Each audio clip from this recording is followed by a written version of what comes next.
So while I'm waiting for more people to come in, I'm going to moisturize and seal my hair again.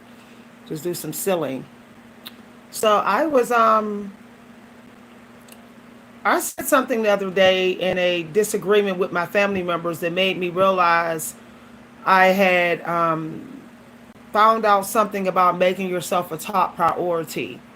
Okay, if you're struggling with making yourself number one priority again, you want to watch this video. Okay, so come on in, everybody. Hopefully, I'm on the right channel. I know I am.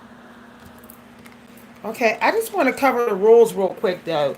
I don't answer any questions about my life.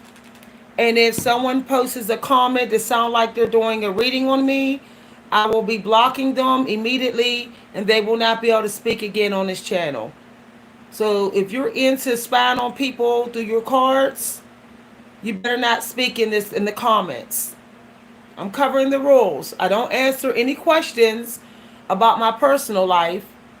And I also kick people out who sound like they're making statements like they're reading on me.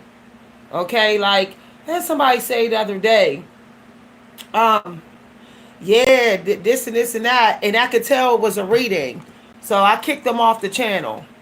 I'm just covering the rules, y'all. Covering the rules before we get started so we can let more people come in here. So if you're struggling with making yourself a number one priority again due to years of abuse and burnout, I have some suggestions for you to get back to making yourself a priority. Number one priority. Now, here's something that I found out. Okay. Having it scheduled in is not enough. Like saying, oh, yeah, I'm going to do me in the morning and then lunchtime and then before bed. That's not enough. You have years of time to make up for not making yourself a priority. So it has to be done like almost like every 2 hours.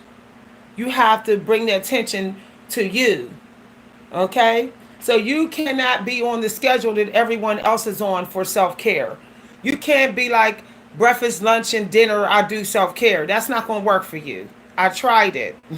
I felt like I felt like my self-care belief system wasn't being sealed in enough. It was not strong enough. So I decided that when the world is up at 6 a.m., exercising, a lot of people get up at 6 a.m. now. The gurus told everybody to get up at 6 a.m. So a lot of people get up at that time and they're focusing on the work that they want to do in the world and things like that. What I decided to do is the opposite. I focus on just me. First 2 hours of my day, I'm real conceited, y'all. I'm extremely lazy.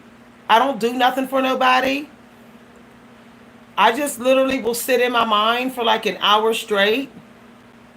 And I'll think about the lessons that I recently got for self-care.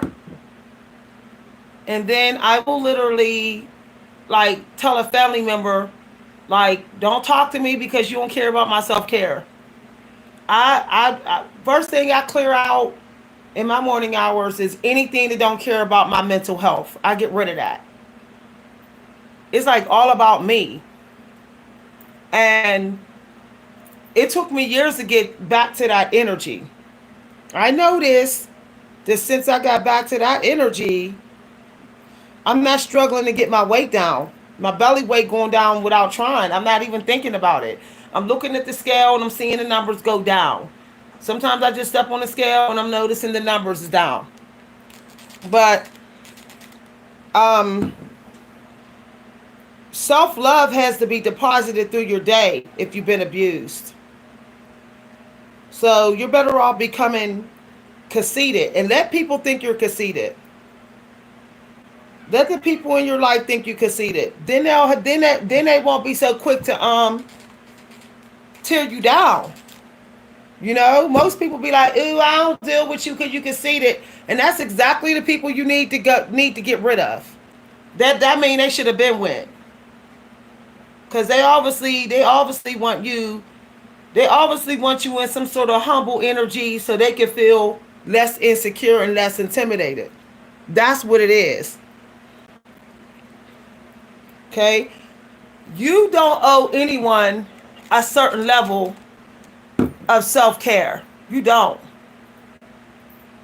Okay?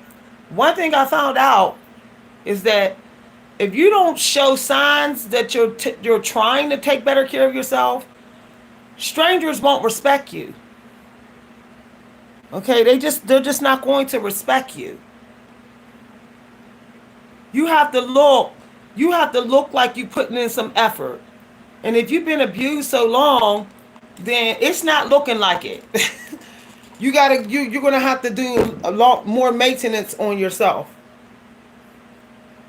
So, for example, I'm not talking to certain family members because they don't care about my maintenance, my self-care maintenance. Like, for example, if you look at yourself and you see you're having problems, and you see you having problems, you know that people around you seeing it. But why aren't they trying to help you though? Like, why aren't they trying to help you? But they claim they love you though. See what I'm saying? Why are they limiting their help to whatever that will fulfill them? So one thing I found out is if I happen to see damage, if I'm looking in the mirror and I'm seeing damage, and I'm having grooming problems or something like that, I know my family saw it. And the fact that they didn't say nothing and come in and help me, I don't care about them no more. I won't care about them no more. When my daughter comes here or I go to her house, I'm looking at her to see if she's struggling with her self-care. And then I'm going to see how I can help. But if you're looking around you and you don't have no one caring about your self-care struggles, then you shouldn't have none of those people around you. This is real talk, okay? Real talk. If you hear about family and friends going to beaches, going on vacations, going and doing this, whew, and they never invite you, don't deal with them. They just focus on they don't care about your self-care. You know, I recently figured it out that a lot of us is picking up the slack of what other people aren't doing for us that they should be. You know, if you're tired, your family members should be willing to, put your towel and washcloth out, turn on the shower, motivate you to take a shower. They should be trying to set the scene for you. They know that you're tired or you're recovering from being sick. And if they don't care about that, don't deal with them. If they always going places without you, don't deal with them. Everybody, self-care requires you to go places. Okay? Self-care is not in the house every single day. In the elderly homes, we had to take the elderly people out at least 3 days a week. Otherwise, they would deteriorate faster. If you got family members that's always telling you about their glamorous life, or every time they get dressed and look good, they leaving without you, don't deal with them. Hi, everybody. Now, let me tell you how I finally got back to me. This is the realest talk, y'all. I got jealous, and my jealousy got real bad. But guess what I got jealous of? Guess what I got jealous of? I got jealous of a damn Netflix series.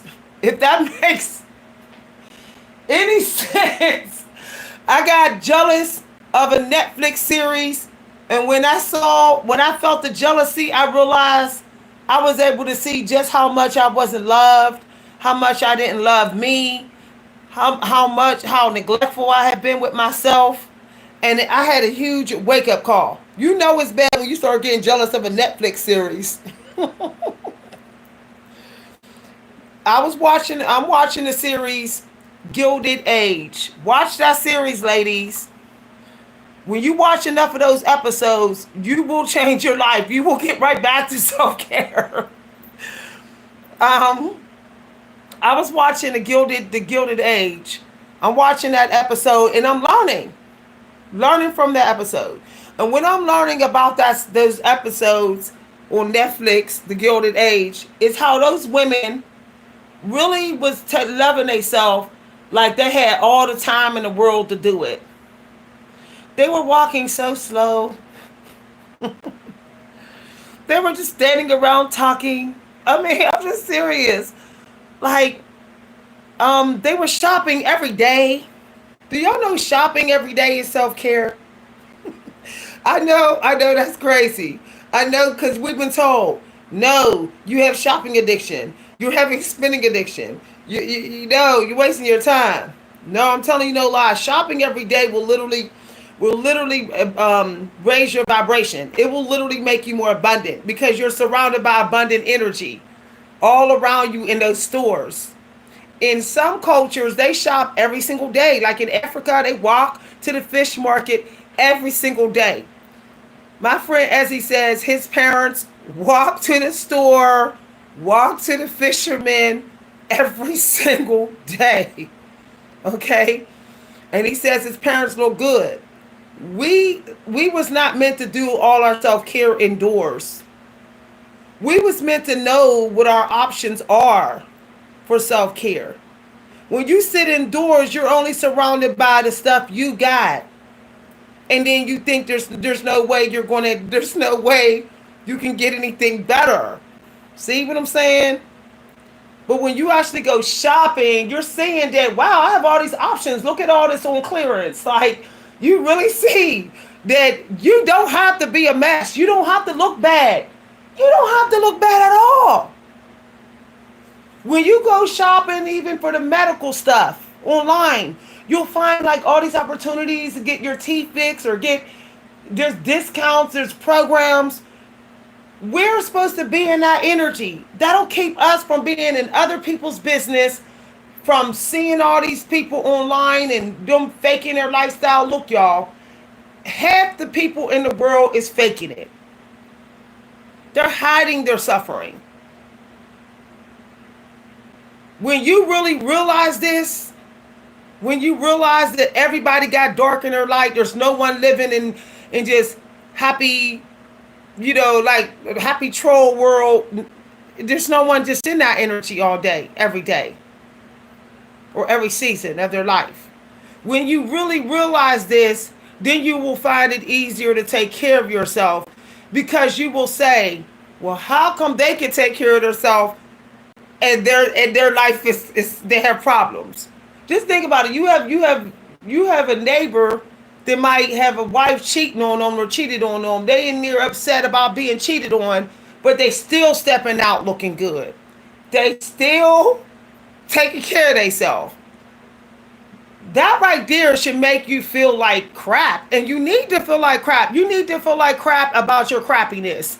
You need to not be such a hardcore optimist. Well, I could get by like this. No, you can't get by like that.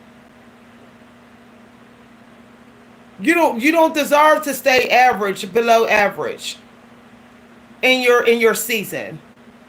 No, don't normalize that, y'all. I'm telling you, I was normalizing that. I was like, it's okay if I get real fat in my 40s. It's okay. There's fat people. No, it's not. It's actually not okay. It's actually not okay. I want to despise it. I want to be appalled and offended by how I'm treating myself. If I'm treating myself wrong, I want to be outraged by my own self. I want to be outraged by everybody who treats me wrong, knowing that I'm already treating myself wrong, knowing that I'm struggling to take care of myself. And people have the audacity to treat me wrong. I am very offended. I told somebody recently that. I said, you know that I'm paying the price for treating myself wrong with my diet. You know that I'm on this strict, very strict diet. That genetically, I didn't know that it was a high risk of I was going to have this happen, all because of genetic high risk. I didn't think it was going to get me. I didn't think what I'm going through health wise was going to come for me. I mean, I know my mom was going through it, my dad. I just didn't realize because it didn't get my sisters. But I'm in here with like autoimmune system problems. I'm literally in here with like if I eat ice cream a couple days, all of a sudden my liver blood work is not good. But there's people drinking alcohol and eating ice cream every day and got perfect liver results. Ever since I got you know what, now I gotta be careful of certain organs in my body because they tend to not function as well at times because of the sickness that I had. You know what I'm talking about. Now I have to be, or I can't just have fun with my diet like everybody else can have, okay? Because I'm risking my life. Now my family members know this, but they're gonna make things harder for me. I gotta sit there and see them eat ice cream every day of their life, and I can, and they're gonna make things harder for me. I told my family members, no, you know what? You don't care about me. You don't care about me. I have to eat yogurt while you're shoving down ice cream popsicles on your throat. I said, yes, this isn't fair. It ain't fair that I had to change my whole diet and everything, all because of the damn what happened in 2020 to the whole world. But I'm not going to let nobody make things worse. Okay? And you need to think like that too. When you're dealing with damage, that's an emergency. Okay? When you're dealing with anything that gave you burnout, that's a spiritual medical emergency. You need people to take what you're going through seriously. If they're making light of what you're going through, then be done. I stopped talking to a family member recently because I told them they're too casual with me. Now, it might sound conceited to say that, but I don't care what anybody think. They too casual with the way they love me. They love me like I could be replaced. Okay, that's how they love me. They love me like it's no big deal. Even though they know I will break my back for them. They know I will go above and beyond. I will share my last dollar with them. But they're super casual with me. They're not excited about me. They're not interested in me. So now I'm alone. But let me tell you, how many times have y'all did people and you said, I was so busy running with them all the time, I didn't even realize I didn't get my teeth clean. Or I didn't even realize that I was getting lint in my locks. When you don't make yourself a priority, it get real easy for you not to see the damage you're doing to yourself.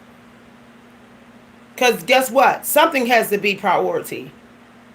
If you're not top priority, somebody else will be. Something else will be.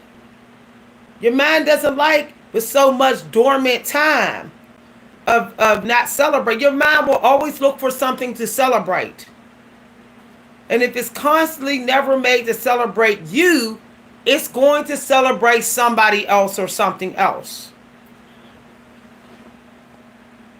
Hi, everybody. Exactly. That's a lot of that going on. Look, y'all might not want to hear this, but a lot of people, we're living in an opportunist world. There's a scripture number for that. If you're biblical and you're Christian, go to your book and you'll see. It says, don't forget you're living in an opportunist world. Which means a lot of people really don't want you to be top priority.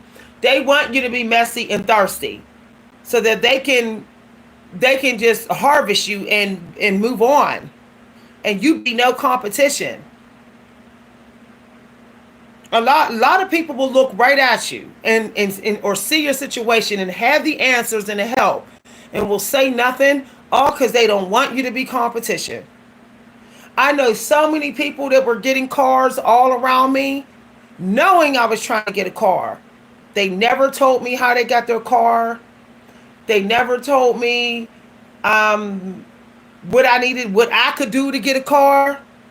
They wouldn't even teach me how to pass my driver's test. Everybody around me had cars and was happy with seeing me with a permit, a driving's permit. Didn't even want me to get my driver's license. My own old best friend didn't want me to get my driver's license.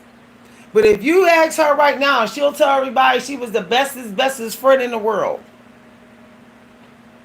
When everybody was having babies around me and I was losing babies, didn't nobody tell me like, oh, I love you so much, I'll carry your baby for you. Like, no one even cared. Like, no one even said, I had 4 babies. I can have babies over and over again. If you want me to be a surrogate and carry your baby for you, I will. And I'm thinking, but these people claim they love me, but they ain't never said that. They just saw me lose baby after baby after baby, while they kept having healthy babies. I know that if my road dog, my best friend, could not carry a baby full term, I'm not going to keep having babies in her face. I'm going to tell her, well, is there a way you can get the egg in me or something, and I'll carry the baby for you? Like, I'm good. Okay, I didn't already birth 4 babies. Okay? I would do that. But people don't care about your needs. Divine ones, people do not care about our needs. It's just wild that it's like this. I had to get on the phone yesterday and be like, I had to tell this nurse, can you tell me why the doctor keep not putting me on a prescription? Like, I want to know why. And finally she said, well, because they want to wait till they finish. They want to wait till they're done with the main testing. But I'm like, why didn't they say that, though? Why didn't they say that? Okay, so the main testing is so critical and so important, and they're worried, they're concerned. They didn't want me to know how important that test was, that they couldn't even give me they can't prescribe me no medicine. So I'm not allowed no medicine in here, right? I'm not allowed. Y'all can't even take Tylenol. Like, this really sucks. Okay, if I bump my arm or something, I can barely take ibuprofen. But yeah, my family members don't care about looking out for me. They don't care. When both of them was real sick, when my daughter had to go to the ER because she was in a horrific car accident, I stopped what I was doing and looked after her. When my other family member couldn't stand up because shingles got them, they literally couldn't stand up. I literally practically carried them to my car and drove them to the ER and sat 3 hours in the ER. I've sat in ERs for other people so many times, in the middle of the night, 7 a.m, people didn't call me. But guess what? I'm picking up my pills that they gave me for my bones. I'm picking that up with my bones still hurting me. Like, and yet I got family members that live right around where the pharmacy at. But can I call them and be like, can you please pick up my bone medicine, please? So, because I can't really take no painkillers. I'm sitting with ice packs on my bones and lip nodes. They don't care. I was sitting here. I was sitting here last night with ice packs on my arm, and here I had no one to call to grab my medicine. Now I'm sure I could count on y'all. I could probably count on some of y'all. I could probably count on maybe a neighbor. But my own family and so-called friends, I can't count on. When I really realized that, when I got in this recent genetic situation, I'm like, I'm gonna go ahead and fall back. I'm gonna go ahead and fall back, and I'm gonna just go back to my old conceited ways. Cause people used to say I was self-absorbed. I guess I gotta go back to that. And this is what y'all gotta tell yourself. If you keep on seeing that nobody's there for you, then you're obviously in a season in which the Creator wants you to be more self-absorbed. What other explanation is for it? What other reason could it be that it ain't nobody there?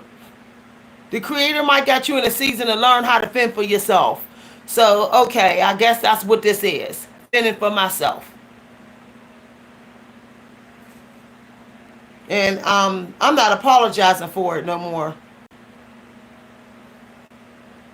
So I don't know what's going to happen this holiday season. Because I'm not doing all the gifting and all that. I don't even care about Thanksgiving no more. I would rather volunteer.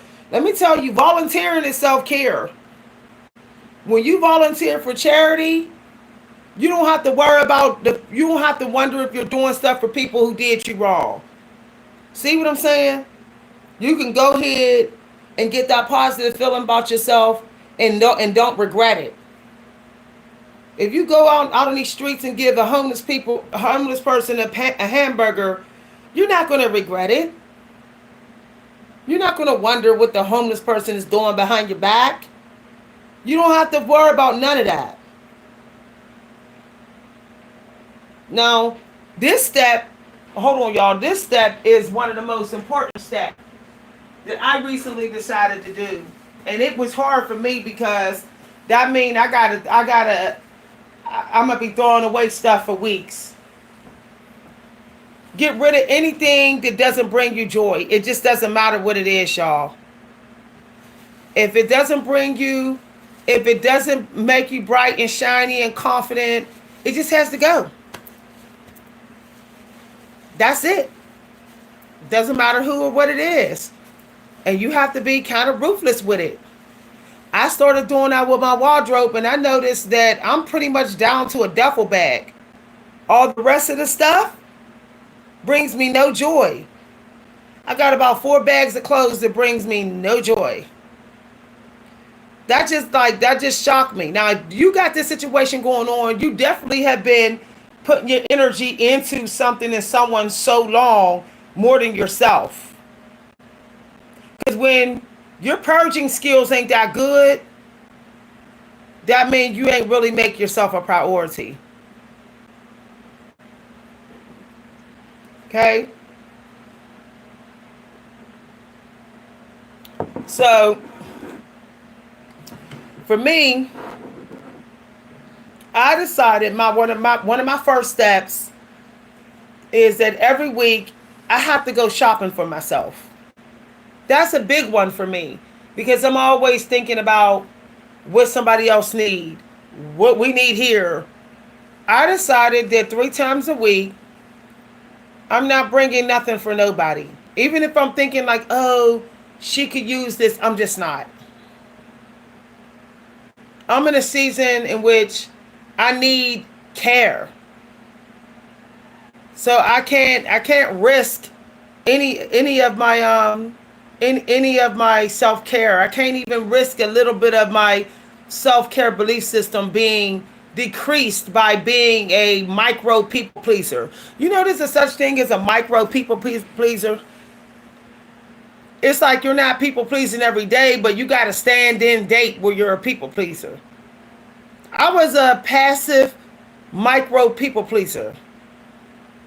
There was 2 family members 2 days a week was able to get me to cater to them for nothing. For nothing. And this was on a weekly basis. And when I stopped, they started talking about me, and because I told them they gotta bring something my way.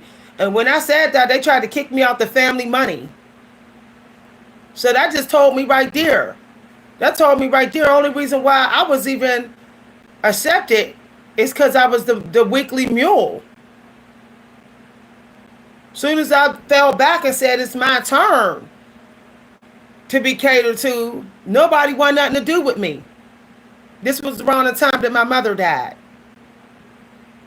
Now this phone hardly rings because they know from this YouTube channel, because they still watching, they know that I'm no longer a mule for them or anyone else. They know this. They know this new confidence that I've been getting from on this YouTube channel, finding support outside my family. They know that they're not going to be able to use me like they used to.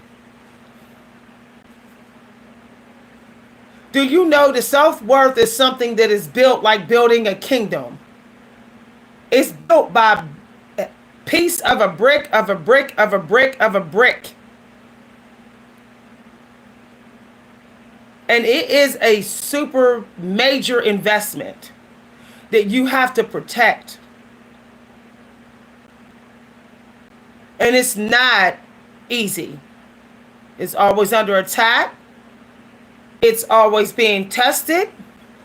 And it's being rejected for no damn reason but stupid reasons: jealousy, discrimination, racism, dumb stuff, gender discrimination, sexuality, stupid stuff that ain't none of nobody's business.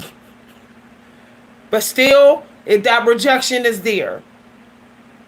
So this is mean you must guard your self-worth. Like you're guarding your Fort Knox, a room of gold. You have to guard it like that. You have to have zero tolerance for any type of even smallest threat to your self-worth.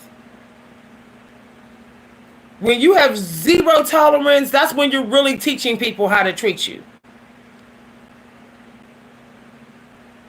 I had a family member say earlier, "What do you want me to do?" I said, "I want you to stop talking to me because I don't tell grown people how to treat me who know my worth. You know my worth, so you know exactly how to treat me. You're grown. You know how I run in and rush in and try to entertain you. I try to make the most out of your time. So you know exactly what you're supposed to be doing here."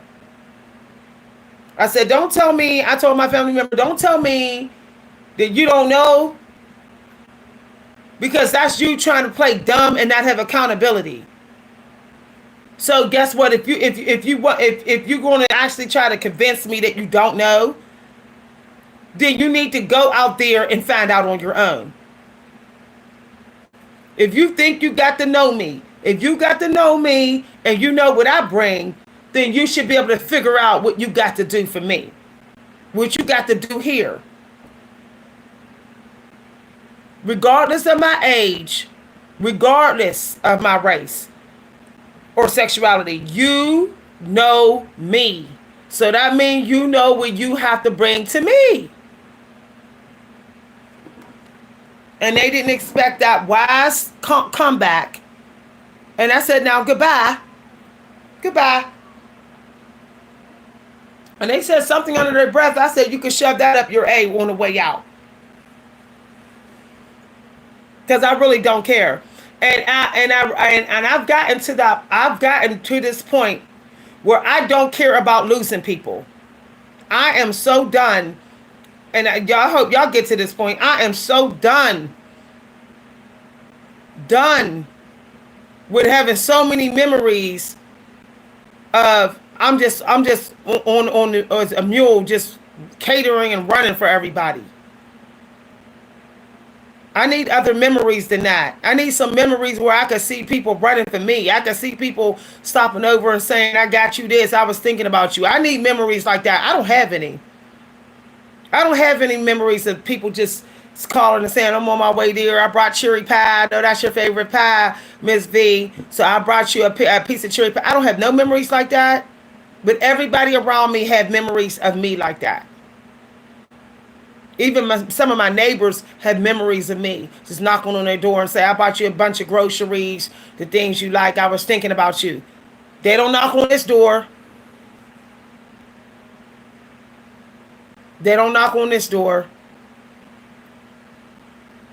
I can't talk about my trauma. I'm just sharing my story so y'all understand. I can't talk about my pain or trauma.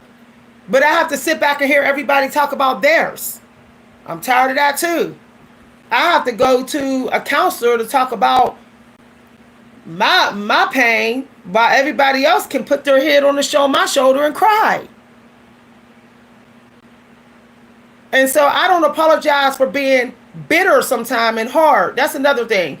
You are allowed to be bitter. You are allowed to be bitter that people that you made a priority did not make you a priority. You're allowed to be bitter. But what you're not allowed is to not do nothing about it. What are you going to do about you feeling bitter that people just used you?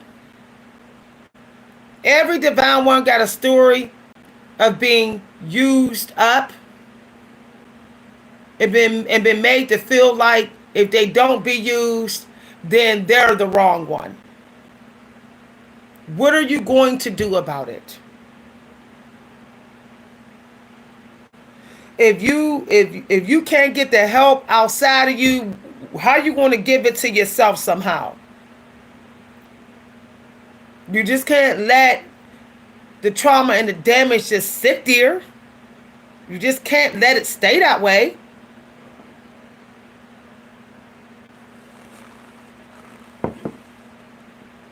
You know, I have family members that know that I'm dealing with autoimmune.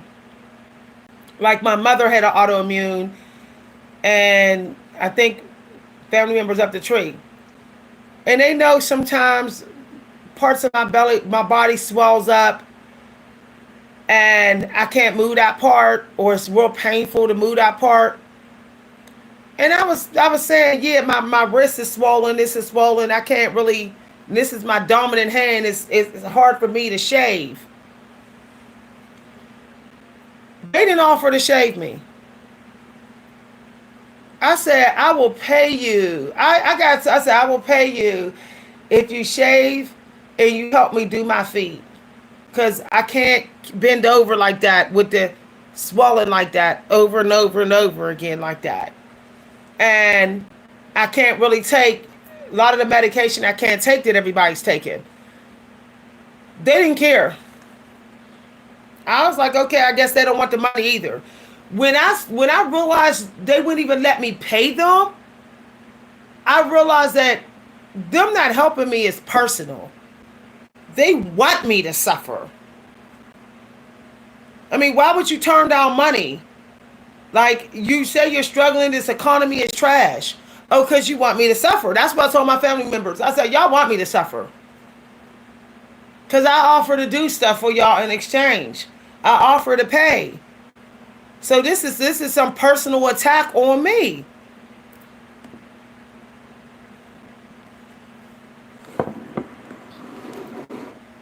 Y'all. Look. If you ever feel like you're falling behind on taking care of yourself and loving yourself, just always tell yourself that everybody got some kind of trauma, and everybody's trauma don't affect them the same.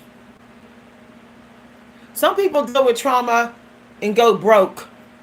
Some people deal with trauma and they get fat.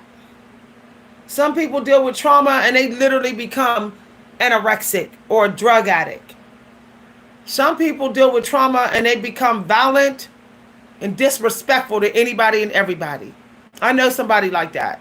I know a family member who was abused by my grandfather, and they were always very mean, very quick to fight, very serious, very cold to adults. They didn't like adults. They only liked kids because they were so abused by my grandfather. They was lifelong bitterness. They was being abused by my grandfather in front of their siblings, and nobody did anything. Same thing that happened to me, but that's a different story. The same people that abused my auntie abused me. I look like my auntie. I guess they feel like, I guess they was, because my auntie was a very, very gorgeous woman that a bunch of demons in the family destroyed out of purity jealousy. Anytime she had a man, they tried to take the man. They tore her down and tried to take her man. When she finally got back on her feet and recovered and made herself a priority and was looking like a supermodel, all of a sudden nobody was inviting her over anymore. You know, only person that treated her right was my mom. My mom was her big sister, treated her right. Everybody else, my mother would fight for her. Everybody else was jealous of her. My auntie is known in our community as being built, having a nice body, and gorgeous, ebony looking woman. And they tore her down. But I'm telling her story because when she died, when she found out she had colon cancer, she didn't tell nobody that she was dying and she only had like a couple months to live or so. And I know why she didn't tell anybody, because she had got tired of already being abused. I guess she didn't want to, give anybody satisfaction. But right when she decided to make herself a priority again, she found out that she didn't have long to live. So let me just tell you this. That you don't know how long you got. So why are you taking your good time with putting your oxygen mask on first? Better late than never doesn't apply to this. Not with self-care, not with you being a priority. Because you might say, oh, I'm not late with, I'm late looking after myself. But how much time you got left to live your life now that you love yourself more? You get back to loving yourself more and you got only a year to live? Since you never know, you can never be sure of your death day. Making yourself priority starts right at this second. Right at this second. There is no later on or tomorrow. No, it's right at this second. You would be amazed of how much you can get out of the metaphysical energy, how easy it is to be in alignment when you can just celebrate being you. When you make that a priority. You won't have to try to make friends. That people will want to be your friend. You won't have to teach people how to treat you. They will know how to treat you because they can see how you treat yourself. They see how serious you are about your self-care. They'll be a little bit more scared to disrespect you. I hold myself accountable of why I was so disrespected by family and friends. It's because I was not showing up as a person that demanded respect or kick rocks. I didn't come with that energy in the way I carried myself and what I did for myself or whatever. How I dressed, I wasn't putting that energy out there no more. When I was in the most confident energy I ever been in my life, this was back in like 2014, 2012 through 15. I was being treated like a superstar. When I would go in bars, they was treating me like I was famous. I was going in there to have a drink and do karaoke. It was like I was a VIP person. Yet I didn't do nothing special. It was just that every time I showed up, people got used to seeing that I was somebody that always kept herself nice and carried herself with self-respect. And I trained the people in the places I went to recognize it. But what I found out is once you start letting yourself go, do not go back to anywhere that knew you before you let yourself go. Don't go back to those places. Because some people gonna have satisfaction to see that. If you know you let yourself go in a certain city, don't go back to that city until you get on your feet. It doesn't exist until you get back to loving yourself. If you didn't love yourself in your childhood, don't go back to your childhood town until you do. People get comfortable and used to seeing you ruined. It ain't like the way it makes them feel about themselves. I want people to make me uncomfortable with my self-love. Not like I don't have self-love, but I want people to challenge it. When they show up, I want to see people to challenge my self-love because I want to be compelled to step up my game. But people who are just tearing me down, they're not challenging my self-love. They're trying to destroy the work that I've done already. So really, if you want to make yourself a number one priority with self-love, you have to be around people that put pressure on you that challenge you to do it. They say, hey, you didn't get your hair done in the last 2 weeks. I got my hair done. Go get your hair done. You want me to take you? You need people like that in your life. If you don't, just stay by yourself. Stay by yourself.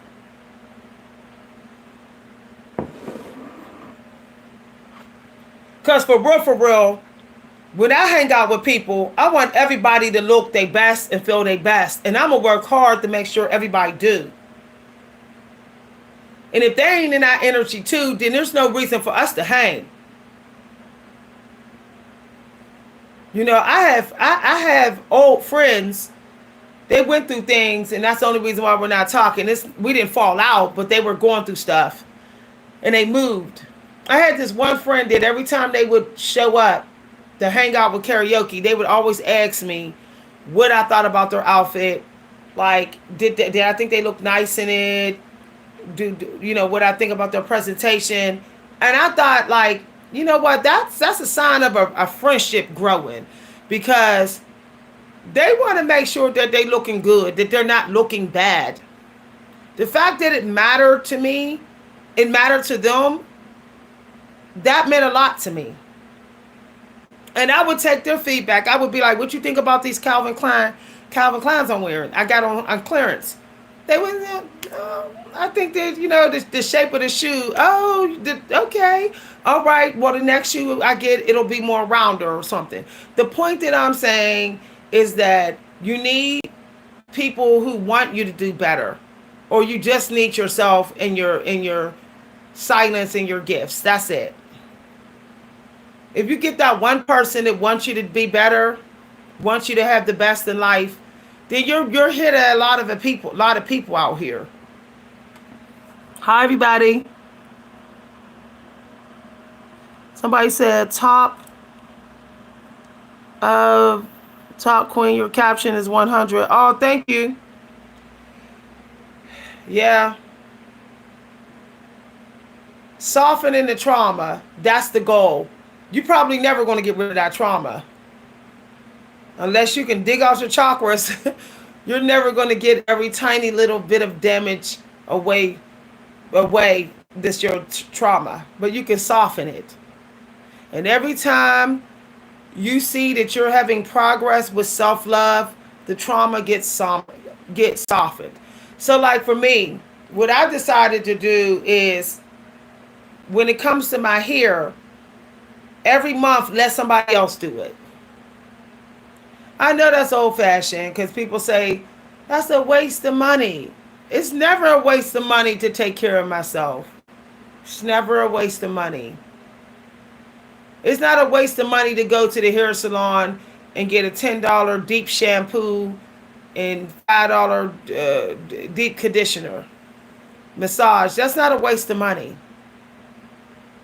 I was watching The Gilded Age, and it was reminding me how the women, they were comfortable with having other people do it. They didn't feel like they were wasting money to have someone else do their hair or, you know, help them decide what to wear or cook their meals. They didn't see that as wasting money. The fact that we do is amazing. I don't see a problem with once a month buying yourself a little $7 sausage egg sandwich. I don't see a problem in that. Getting somebody else to do your breakfast cooking once a month. Getting somebody else to shampoo and condition your hair. Get somebody else, okay, to help you with your laundry and not do all your laundry. Self-care is saying I deserve to have a little bit more rest than everybody else say I'm supposed to have. Get somebody else to bring you your clothes, order your shoes. Get somebody else to bring you your groceries. I'm to the point now where I almost refuse to go in the store and get groceries. It's like I'm good. Something's got to give. I can't be running to these stores and getting groceries every single 5 days a week, on top of clothing and hygiene stuff I'm buying. One of them, somebody got to bring some of that stuff. You know, in the Gilded Age, they also had stuff delivered to them. They might have had a servant go out and bring them biscuits, breakfast stuff. And then they might have went shopping on lunchtime or shopping before dinner. But I think that we're doing way more than what they were doing in the Gilded Age, and it's keeping us from loving ourselves like we need to. You know, I'm on a mission. I have a self-care goal that I know is going to take about 5 years. It might take about 5 years for me to get there, but I'm going to get there. And it's something that I'm doing. It took my brother, I think, 10 years to finally get there with his self-care goal. It's going to take me 5 years because I'm being ruthless about it. Strict about planning for it. But there's nothing wrong with having 2-3 year self-care goals. Why does every goal got to be make money, sell something? Why can't we just have a self-care goal? Why can't everything just be for self-care? I'm writing this book for self-care. I'm folding my laundry, not because I'm trying to go to work and make money. I'm folding my laundry for self-care, so I don't have to run around looking for clothes tomorrow. Why can't it just all be the self-care and not because of money? I think everybody would be geniuses, quickly become geniuses if we tied it all to self-care. Instead of the attention that we're getting, what we would get for it, or money we would get for it, or fame. What greater fame is there knowing that you did pretty good at self-care for the day? You feel special. If you feel special, I mean, isn't that fame? What's the difference? You feel special, you taking care of yourself, and you're seeing some really good results, and it's making you feel so good about yourself. That's fame to me. The fame we see in celebrities, that's vampire. That's energy vampire stuff. Y'all, if feeling is the key, then why don't we just work on growing that feeling? Like this new moon, be like, my intentions is to not do anything that's not for my self-care in a good way. I'm sure if we thought like that, I know that our the other manifestations that we want, it would be easier to get. I know it would come easier because everything is serving your self-care in such a great way that your chakras is in alignment. You're open to these magnificent ideas.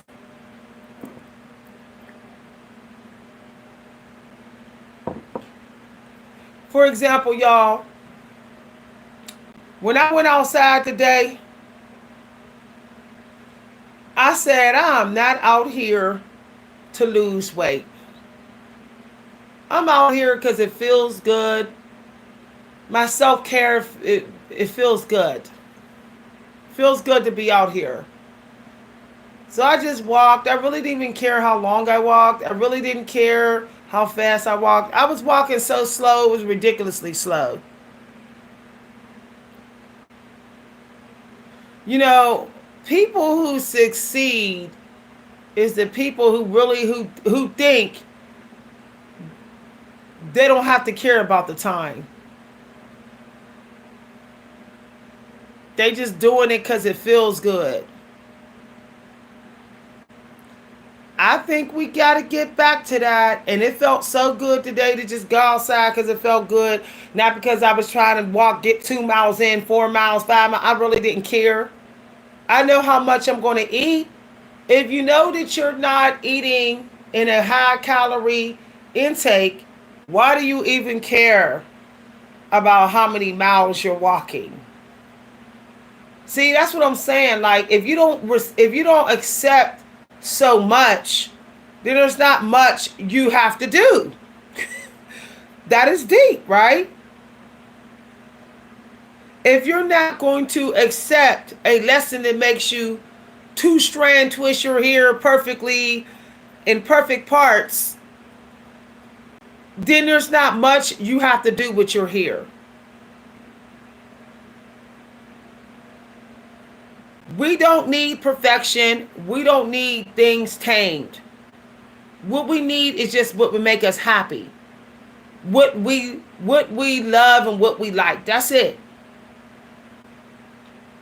If I feel it's good for me, then I really don't care if you say it's not perfect. I really don't care if someone say, well, that doesn't look that good, or what. I don't care. I like it. It made me feel good. I don't care. And if someone say, well, I prefer long poems and you write short poems, well, that's on. Okay, go get long. Start sending people to get what they want and stop arguing with people to accept you when you're not what they want. And don't try to change you to be what people want. You change you to be what you want. And when you change you for you, you won't care how long it takes. When you care how long it takes, is because you're still in your subconsciousness doing it for other people too. When back in the 90s, when we were so built on, I'm trying to look good, I'm trying to look good, I'm trying to look good, I'm all about me, and I'm looking good. We didn't care how long it took. We didn't care.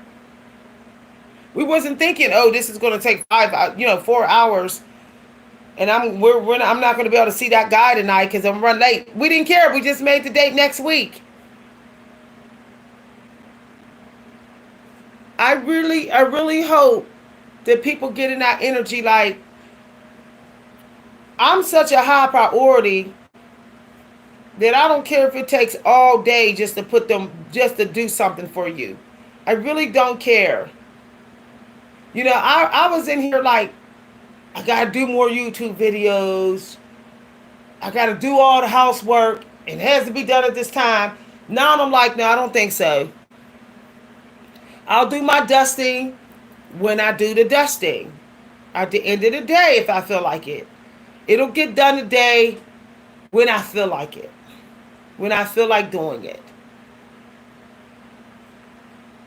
Other than that, when I run out of self-care things I gotta do, then I will do the slave stuff. I don't care what nobody say, unless you're trying to be a cleaner for a living. Cleaning is slavery. It is. Cleaning is for people who are trying to work through their trauma and all of that, and they're just using what's outside of them, cleaning something outside of them to do it. When trauma can be dealt with from the inside out. You do not have to do physical labor to soften your trauma. And I think we're addicted to labor to deal with trauma. I'll clean to deal with trauma. I'll do something for somebody to deal with trauma.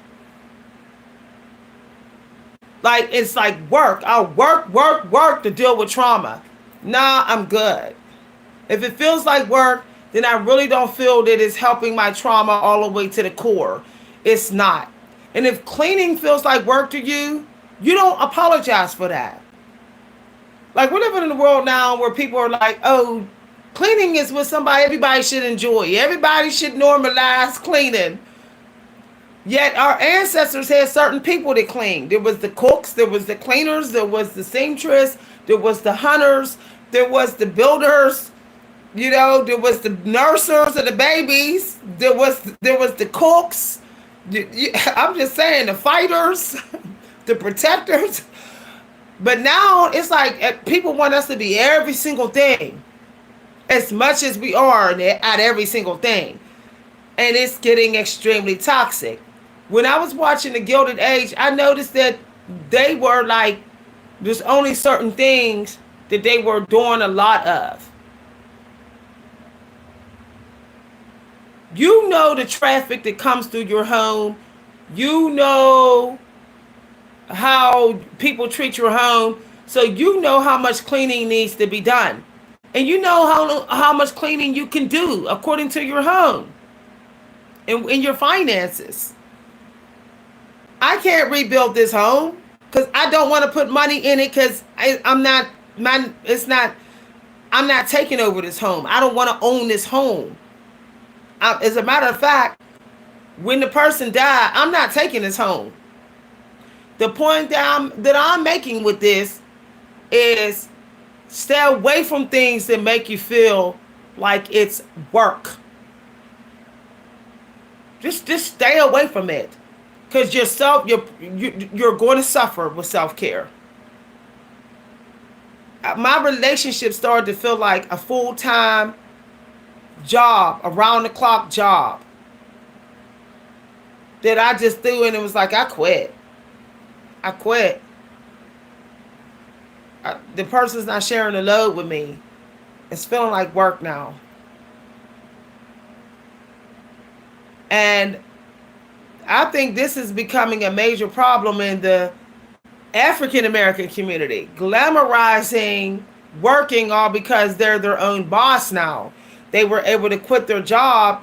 A lot of African Americans were able to quit their job and do work online now. But it's a false type of glamour. Like, self-care, that's not work. Because in the end, that's all it's going to be is me in a coffin, or me in the crematory getting cremated. That's it. I could clean every house on this block. It's not going to change the fact that in the end, it's just going to be me in a coffin, or me on a cold table. You're ending up on somebody's table. Everybody is ending up on somebody's table for dissection or whatever, and they're not even going to know who did it, or they ain't going to know when, or what's sad while they're getting done. You're going to end up on a cold table, or you're going to end up in the morgue, or on a cold table before you go to the crematory. I did plenty of funerals. I didn't plan a whole funeral, so I know. Even if you don't end up in a coffin, you're ending up with a cold table, okay, with a bed sheet over you before you get cremated. Family members will be able to look at you, look at your face, say goodbye, and then you're put on into the cremation, into the oven, into the fire pit. Now, you know this.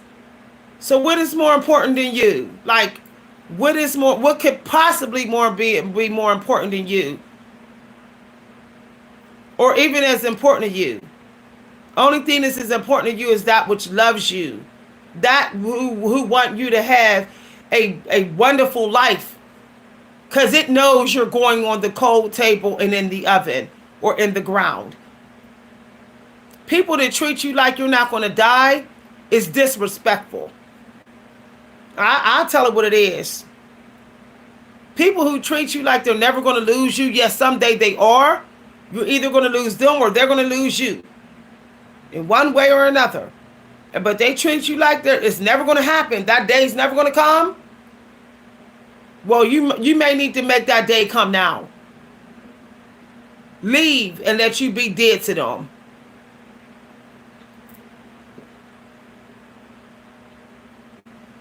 I don't like people to treat me like I'm not going to die. I feel very disrespected and offended. I told a family member, you keep treating me like I'm not going to die. Like, you be going weeks and weeks, I don't hear from you, then you coming out of nowhere. You treat me like I might not drop dead in here. I'm literally middle-aged. I'm literally in the age range that a lot of African Americans drop dead. A lot of African Americans between 40 and 60 drop dead. Drop dead. And normally, by 70, if they manage to live till 70, that's impressive. You don't see too many old black people in the nursing home in the 90s. So in their 90s. I used to work in it. I saw one black lady, and I was in many nursing homes. Why is that? Because our families don't help us enough. There's a whole lot of energy leeching going on in our family and our friendship circles. And our families treat us like we ain't going to die. They don't treat us like this is our last day together. I just can't deal with people who don't be in that. And knowing that they lost loved ones. Like, you're going to tell me that you lost your father when you was 10 years old, and yet you're treating me like I'm never going to die. What? But you want me to have compassion for the fact that you lost your dad, but you're treating me like I am immortal. No.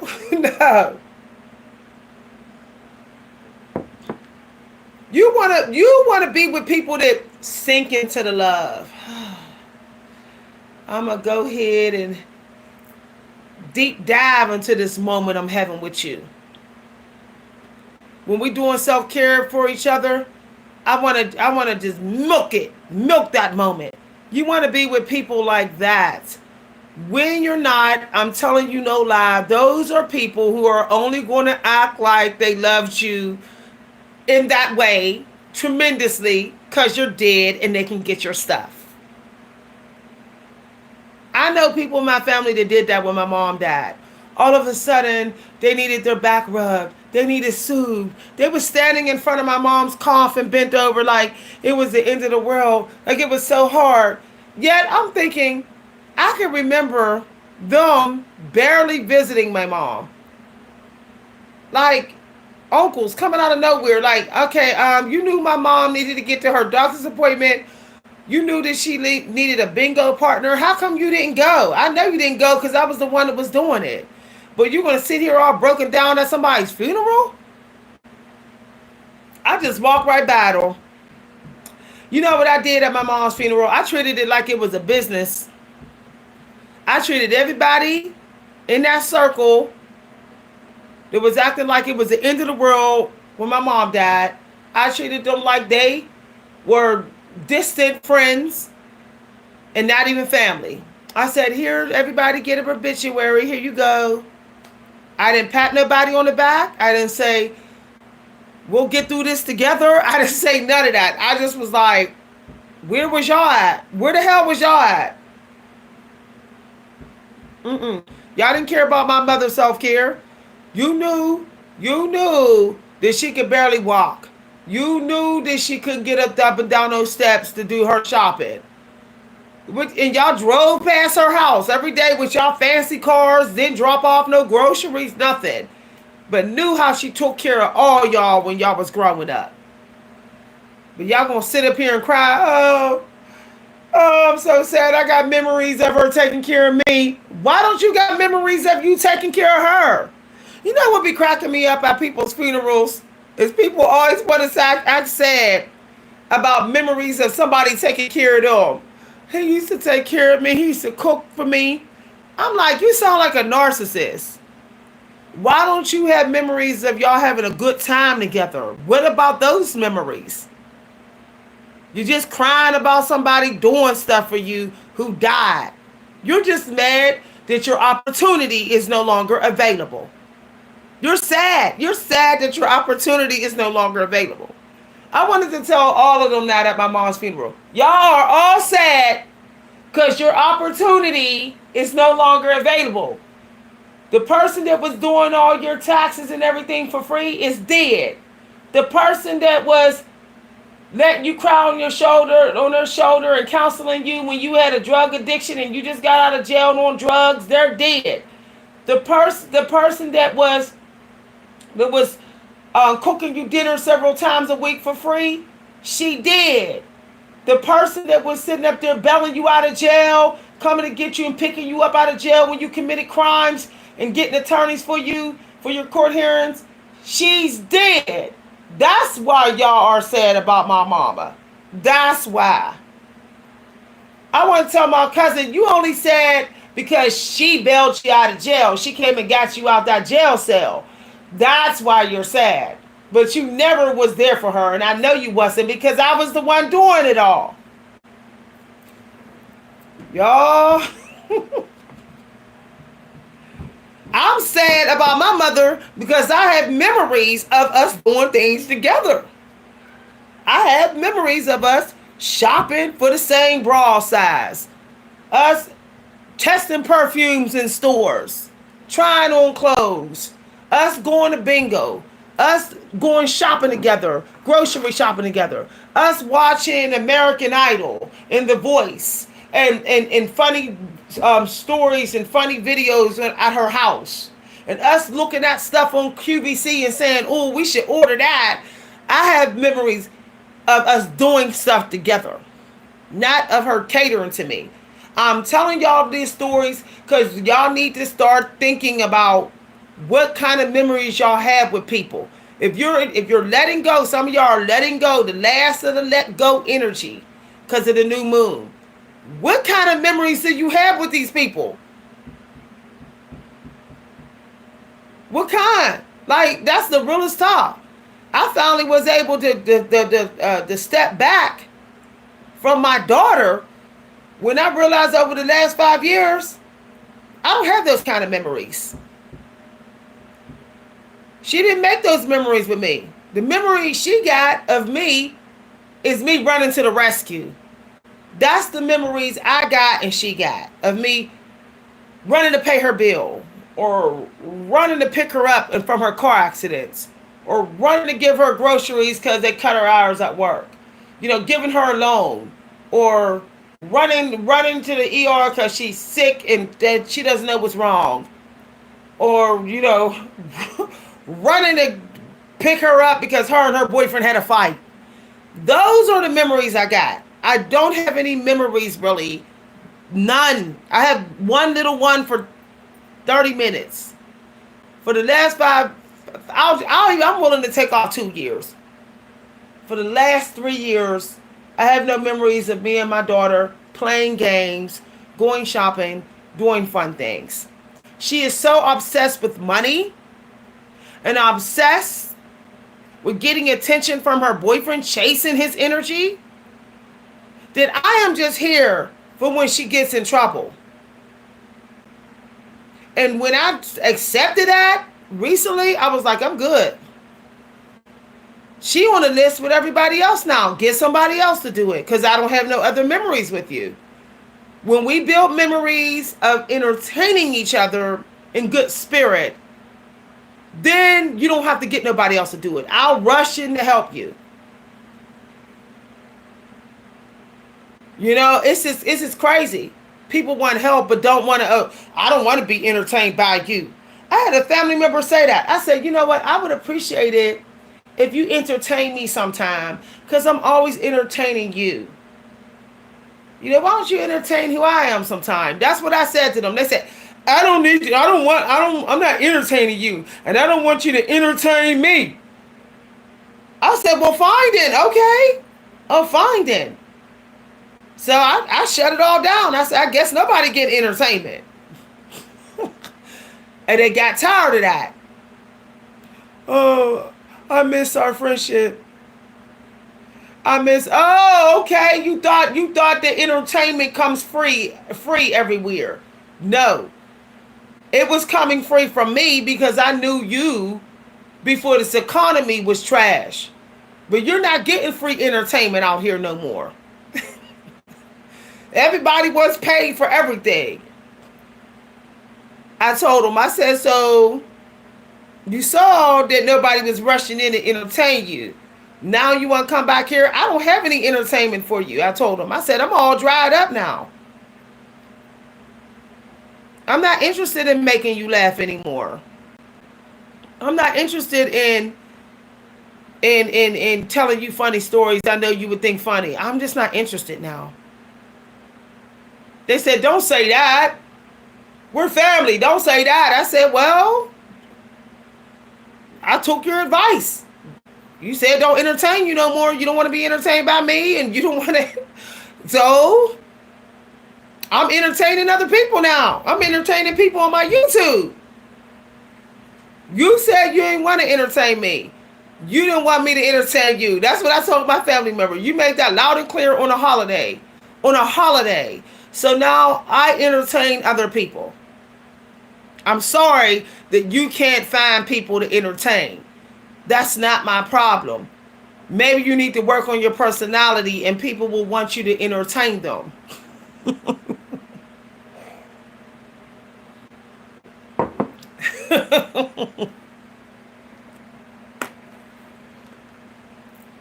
I'm an entertainer by nature. I don't want nobody in my presence if I'm not in the mood to entertain. If I see you, I'm in the mood to entertain you. I'm not in the mood to slap on the TV and then slap on some other entertainment. I'm going to entertain you even after the movie's done. I'm going to entertain you about the movie. Because I want to build a memory that is about me and you. Not you, the TV, and me in the room. No, that situation, you in the TV and me just in the room. I don't want that. I want you to remember my reaction to the movie. I want you to remember the entertainment I did during the commercial break, during the food break. I want you to remember the funny things that I said. Because that's what I want you to remember when I'm dead. That is what I want you to cry over when I'm dead. That is what I want you to miss about us when I'm dead.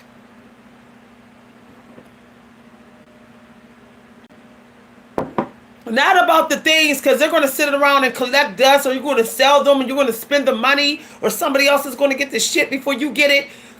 The point that I'm making is, all I really care about is the memories. I now know, after losing my mother and my dad and my brother back to back, as well as an uncle and a grandmother back to back, all of them in a row, and my grandfather too. So I lost my grandfather, two grandmothers, my mother, my dad, and my brother, and an uncle. An uncle on my daughter's side of the family that I was real close with. They all died. 7 people died in a row, year after year. I literally went to 13 funerals. I told my sister, do you realize I went to 13 funerals, added with the people on my daughter's dad's side who was close to me and mom's side? I said, I got funeral shoes that was at least 10 funerals. My sister said, don't say that. You got funeral shoes. I said, funeral shoes. That's what I call them. When my mother died, that was the straw. I was like, now I understand what she said about memories. She said, forget about the other stuff. You have to think about the memories you're making with people. Self-care of each other. Good memories with each other is you still feeding each other self-care. And I realized that, like, when I make you laugh, I'm caring about your inner being. When your self-care of your spirit. When you make me laugh, you're caring about that as well. But if I'm just a ghost walking around you, just talking about bills and kids, what the kids need, what the bills are, what need fixed, what need picked up, what need bought, what need thrown away, and that's all we talk about? No. Self-care is not there. Self-care is not there. Self-care, it should be fun. When I go to take care of myself, it's because I want some fun. Whether it's chill fun or exciting fun. I want to share that with somebody else. But people don't see value in that no more. It's not generating, it's not being able to keep up with the Joneses, or it's not being able to prove that we're surviving better and faster during this trifling economy. People are addicted to proving that to complete strangers. I want to go back to the times when we just walked 2-3 miles, like the movie Stand By Me. We just walked 2-3 miles down to the creek to go fishing because we just wanted to go fishing. Even if we don't know if we're going to catch any bait, not because we're trying to go fishing to save money on food. We go fishing because it's just fun, and we're not taking a TV. We got a little bit of tunes playing while we're talking and laughing and vibing. I go down to the creek and there's nobody there now. There's hardly anybody fishing anymore. It's just parents with their little kids. Moms and dads with their kids. You know why you don't see that many couples fishing? Because they don't care. They only care about chasing money. They only care about keeping each other around for money. You don't see whole families down at the fishing creek. You don't see grandma, grandpa, or auntie. Back in the 90s, we would all gather like that, y'all. I can remember one time it was 20 of us going to the haunted house. It was a scare fest or something like that. And it was me, my daughter's uncle, my best friend, my daughter's uncle, and 2 of his friends with their girlfriends. And then it was my boyfriend, my daughter's dad. He was my boyfriend at the time. And my sister came. Okay? And my cousin and her boyfriend. It was that many of us, y'all. We all went to the haunted festival that they had in Pennsylvania.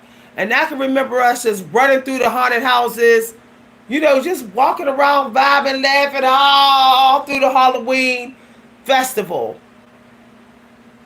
It's like, no more. Nope. If you call anybody, well, I gotta work. I want to work. I need to make more money. I'm Uber driving all day, every day.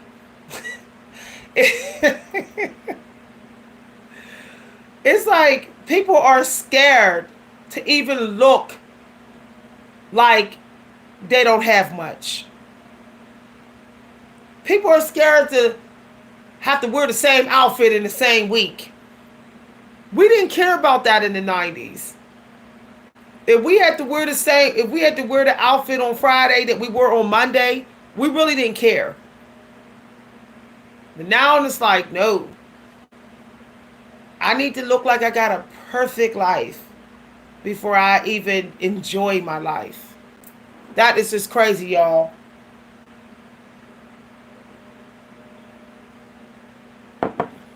I decided to go back to just living my life a lot before 2011 hit.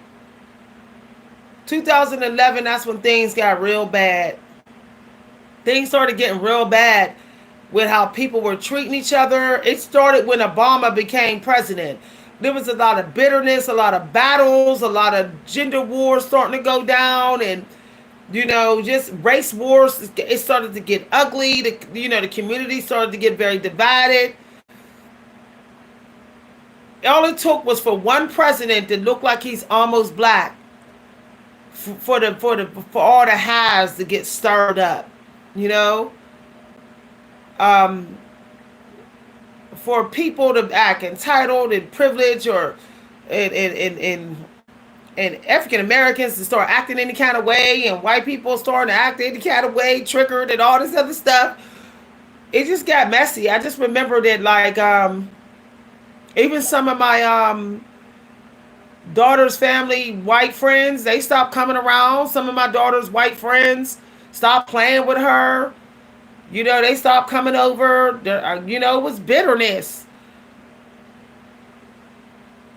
And then I noticed I had to work more hours just to pay for daycare. Some of the funding for, like, child care funding was cut. Care services, like for kids to get their daycare. Things were just starting to go. I noticed that the employers were getting even more toxic. Didn't care if you had vacation time. It just started to get worse and worse and worse. All the way to like 2016. I remember working at the bank in 2015 to 16, and it was extremely toxic. Oh my gosh, it was so toxic. It was so toxic that a couple of women just walked out. Women was losing their patience with workplace toxicity. I ended up leaving on the last 2 days. Like, I'm cool. I'm not going back in. I walked off 3 jobs between 2015 and 19 because the toxicity was too bad. But guess what?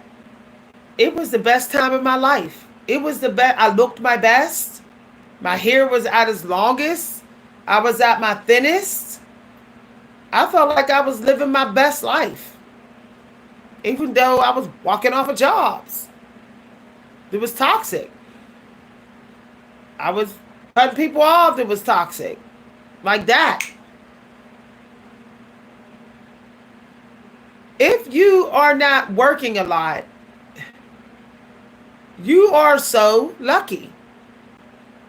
If you are getting by and making it on low amount of work hours, you are blessed.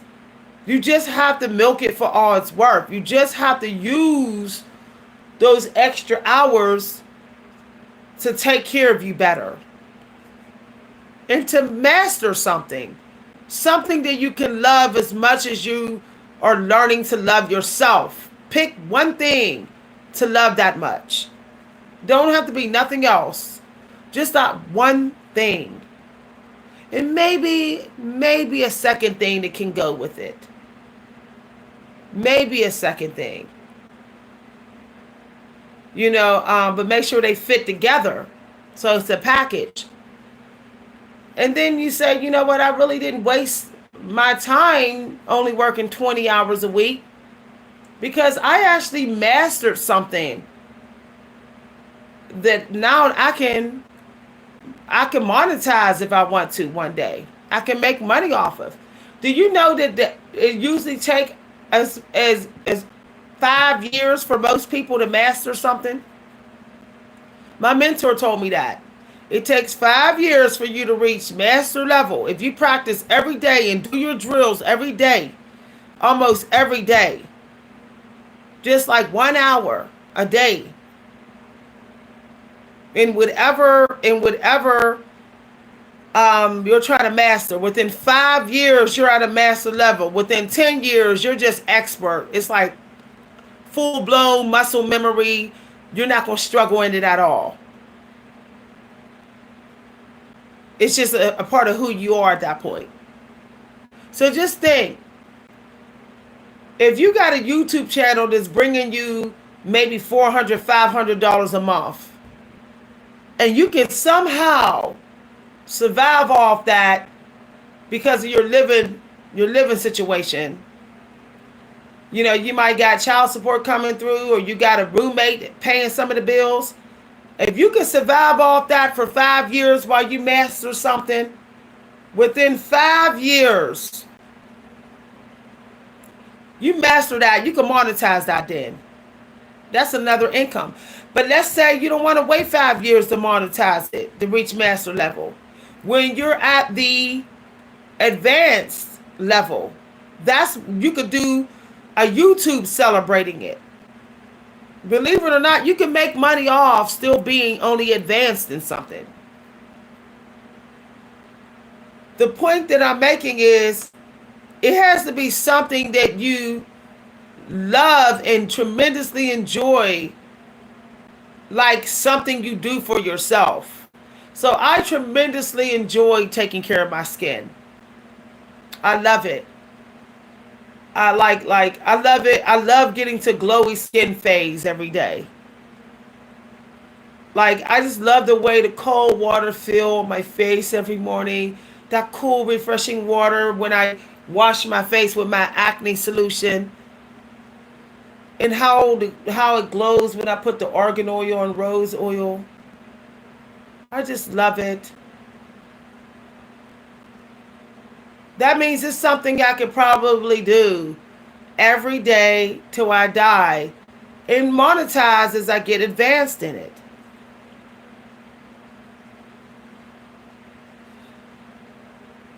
I think that we are doing too much, and that's why it's making it impossible for us to prioritize ourselves. Just do less of everything. Like, for example, I bought me packages of noodles. I don't want to be in here cooking for an hour, because I want time to invest in me, what I really love. So for lunch, I'm having a half a cup of noodles with some chopped up meat and some stir-fried vegetables in here. That's going to be like a 300 calorie meal. I can make that under 30 minutes. I can literally make that meal under 30 minutes. You see what I'm saying? That'll give me more time to celebrate my life. If I want to go on a hike, I love to hike, y'all. If I want to go on a hike, I can. If I want to go to the local museum, I can.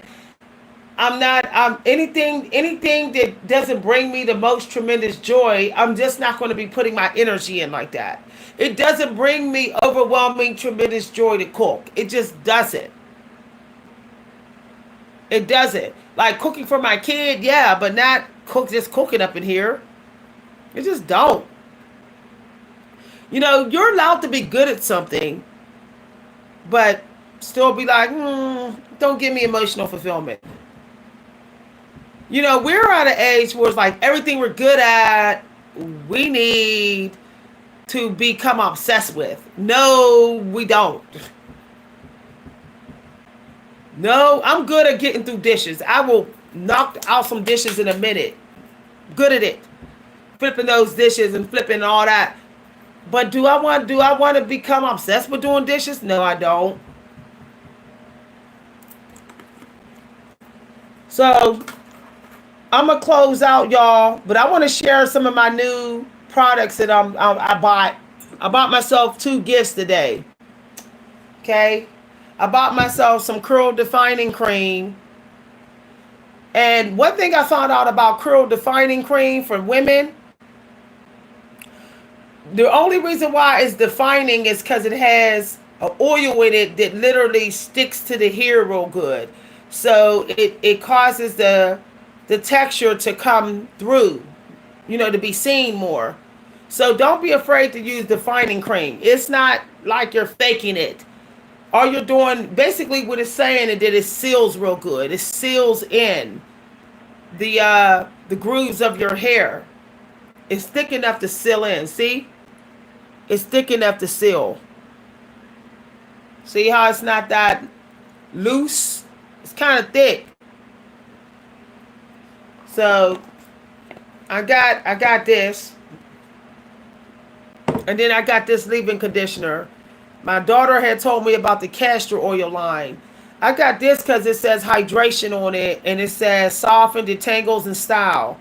Now, guess what I started doing, y'all? I started buying a lot of my stuff at the family dollar store. In Pennsylvania, they have family dollar stores. So I got this for $4.50, and I got this. I think this was like $3. Okay. Now, this is why I know this is going to work on my 4C here. See how it has almond oil, avocado, and argan oil. So this is and castor oil. This is going to be a really good leave-in conditioner for my 4C hair.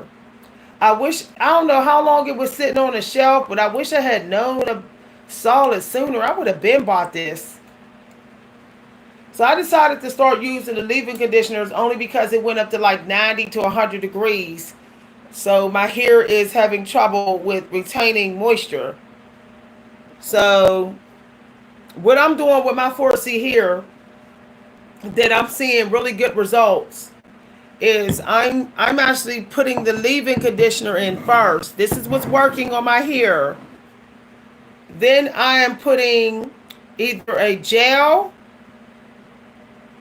for twisting hair or gel for glossing hair or curl defining cream.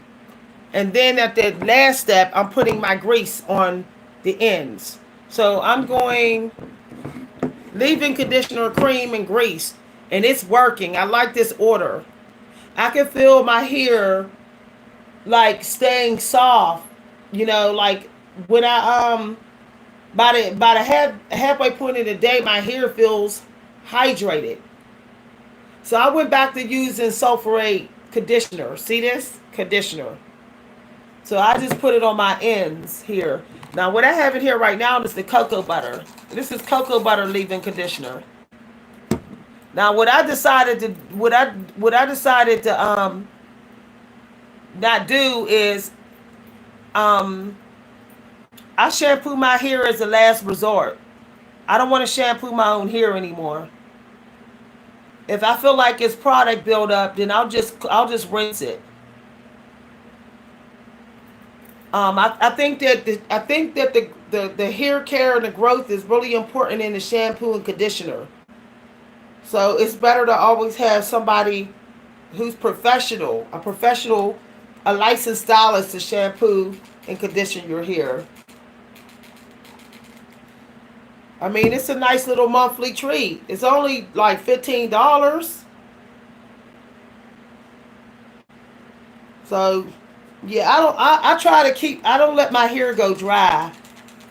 In the summer months, I literally stay drenching my hair.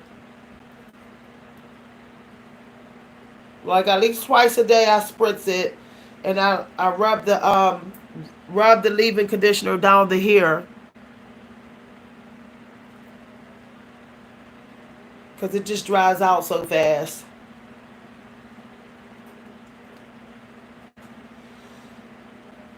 So these are my gifts I got myself. I reward myself. Now, I rewarded myself these two things for putting myself first. The last few days I've been just like, I'm good. Like, I haven't been like, this is going to sound selfish, but I really haven't been concerned about other people. I really just was like resting, like a couple days just chilling, and really just replanning my life, like reworking on life schedule. So what I'm doing today, y'all, I'm spending a lot of time today. I already started it, see? I already started the schedule. I got deep showers certain days of the week. I got I decided to have dark chocolate in the morning instead of coffee for my hormones at middle age. So I'm going to get me some dark chocolate today from the store. Um, I decided to not eat any grains or carbs after 12. So after 12 p.m., no potatoes, no bread, no noodles, no none of that. I decided to, because my doctor doesn't want me to anyway. So no, not after 12. And then I decided to work in sprints. I'm not doing 1 hour work. I'm done with that. So 20-minute sprints on any of my work. Doesn't matter if I'm writing my PDFs or I'm doing my watercolor classes, practices, 20 minutes tops. 30 minutes will be pushing it for me. It's the maximum. Okay, I decided to only wear the clothes that's in my duffel bag that looks the newest. So if it looks old, I'm not wearing it no more. I don't care what it is. I also decided to no longer wear shorts every day. So I decided to buy some dresses that are over the knees. So they got to be at least knee length. I decided to do that. Dresses and skirts that are at least knee length. I want to be more modest and I want privacy with my body. Okay, I don't like the creepy looks that guys give you when you're wearing short shorts or when you're wearing like your body shape can be seen so perfectly when you're wearing shorts and stuff and leggings. It's like, ugh. I don't want that type of energy coming towards me. And it's not just men, gay women will be turned on. And I don't have nothing against gay women. I'm just saying I don't want nobody sexualizing me, objectifying me right up in my face and comfortable with it because of what I'm wearing. I don't want that anymore. I don't want their lust spirit demons following me to my house. Because that's what happens when you go out there and you're in lusty energy, thirsty energy. Other people's demons will be attracted to you. I decided to stick with one type of body wash. So I've been looking at how I've been spreading my money too thin to too many sources. So I decided to stick with one company for my body wash. I decided to do body wash, not soaps. And the reason why is because when you use soap, you got to clean the soap thingy. You got to clean the soap. You got to rinse the soap real quick. It's just a lot of extra stuff. When you're using body wash, they got a squeezy tube, where you press. You don't have to worry about all that excess cleaning you have to do of the soap container. So I'm only doing body wash stuff, body wash only. Okay. Now, there's only a certain calorie count I will have for lunch and dinner. The maximum for my lunch and dinner, the way I choose to do it, if I didn't walk 2-3 miles that day, I don't exceed 350 calories per meal. That may sound low, but it's because I choose my biggest meal to be breakfast. Some people like their biggest meal to be dinner. I prefer my biggest meal to be breakfast. Okay. So I've been going through this here. I decided to only work out 2 days a week while I am lowering my cortisol. I think 3 days a week is still too hard when you are still dealing with semi-high cortisol. When I see these bodybuilders saying, yeah, I work out 3 days a week, I'm like, well, your cortisol ain't even that high. Like, you're not even keeping high cortisol. You're not. You don't look like you got a lot of fat on you, so your cortisol can't be that high all the time. So of course you can go ahead and work out 3 days a week. So for me, it's like everything slow and steady state working out, except 2 days a week. 2 days a week, I'm doing HIIT. I'm doing HIIT and I'm lifting weights. I ain't another day. Okay? All right. The other days a week, I decided quick showers. Because our ancestors had some days they had to shower real quick because their life was in danger. So I got 3 days a week, the showers are quick. 4 days a week, the showers are deep. Okay. I learned something about showering. Showering is actually dangerous. Do y'all know that showering is dangerous? I know y'all think it's not, but um, there has been many cases of women who were murdered in their showers. It's really hard to hear people breaking in your house when you're in the shower. My mother's friend who lived next door to her daughter, a teenage girl, was murdered in her shower by an intruder. He had been watching her, and he broke in her house while her mother wasn't home. So showers is about business. It's not about glorification and all of that. Like, oh, I'm being real glamorous, singing and dancing in the shower. It's dangerous. People will break in your house at any time of day. They don't care. This economy is rough. So I look at showers as like you're not exactly protected. And animals know this. When I get in the shower, my cats will walk around the tub like they're guarding. They'll sit right outside the door or the bathroom like they're trying to keep watch for me. And then when I go to use the bathroom or shower, they will literally give me hugs and kisses. And it's almost like they're trying to give me, make me brave enough to take a shower. Because animals, they're trained to know that water sources are dangerous. Okay, their instincts teach them that you're not as tuned into the energy around you when you're bathing. So that's why they're protective. All right. Like I notice when my cats, when they shower, they will lay somewhere where their back is to a wall and they can see everything coming as they're showering. Or they will bathe right beside me, like they're using me as protection. So, yeah. All right. I'm still not done. Also, all the way up to lunchtime, I hydrate. So I bought this new drink here. It's a new company. It's by House of Miracles. I think that's what it's about. It says House of Miracles. So this is a new company I was supporting here in the black community.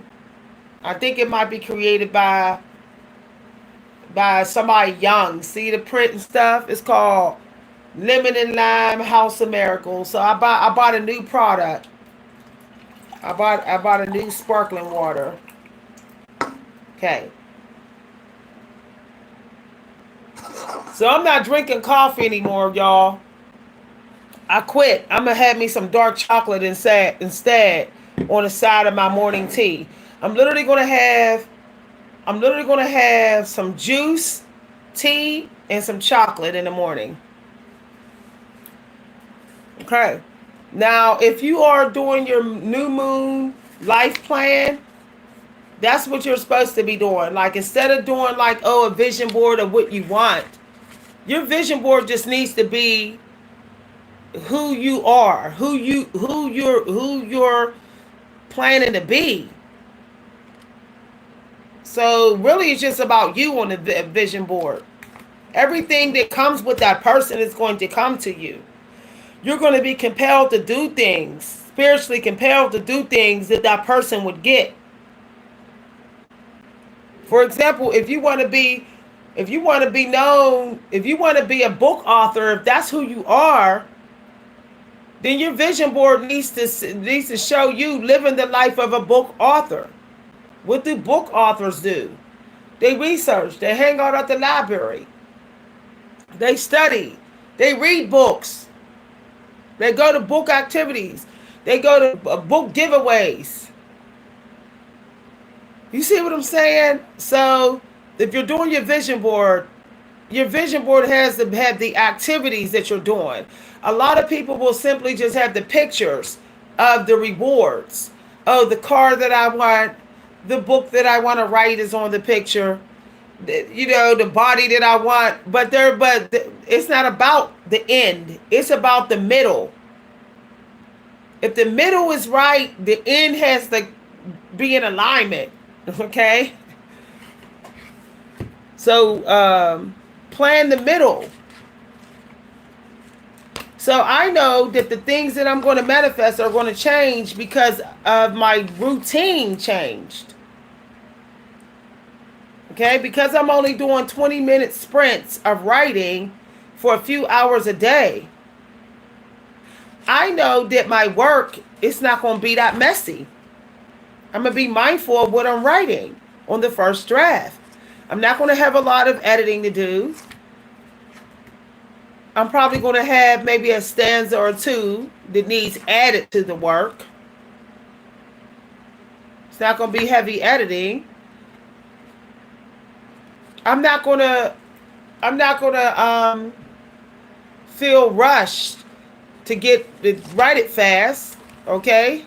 So one book is probably going to take at least a week to write because I'm only doing 20-minute sprints. But at least I have energy for everything else I have to do for myself. I'm not even doing a 4-hour work week. I'm doing no more than 3-hour work week. That's it. I don't really care even if I go, because I'm thinking of taking something offline, a 9-to-5 job that is me giving back. This is what you do. If you know the 9-to-5 job is slavery, choose a 9-to-5 job that you can say you're also doing because you're giving back to the community. So whatever you choose to do has to be something that you would want to give back, that you wouldn't mind doing for free sometime. That's how you got to pick your 9-to-5 job. If you wouldn't mind cooking people food for free, your neighbors food for free, then you go get you a cooking job. If you wouldn't mind taking care of the elderly for free, couple days a week, couple hours a week, then you go get you a job taking care of the elderly. What do you do for free for family members and friends? How are you a people pleaser to them? Then that's the 9-to-5 job you need to get. For real. Like I told my family member, you don't mind being a caregiver to people for free. Why didn't you go get a caregiver job? They got quiet. They had an aha moment. I said, you'd be good at it, and plus you already do it for free. They said, yeah, I should have. So you see what I'm saying? I know that I would teach poetry for free sometime. So I might as well just go ahead and write some books of poetry and sell them. If it don't bring me money right away, I'm not going to be mad because I know that I would do it for free. That's a way of tricking yourself to sign up to do something that might not bring you the money you want, but you're not going to complain much about it because you know you would volunteer and do it for free. So make that list. What would you do for free? Make that list. What would you do for free?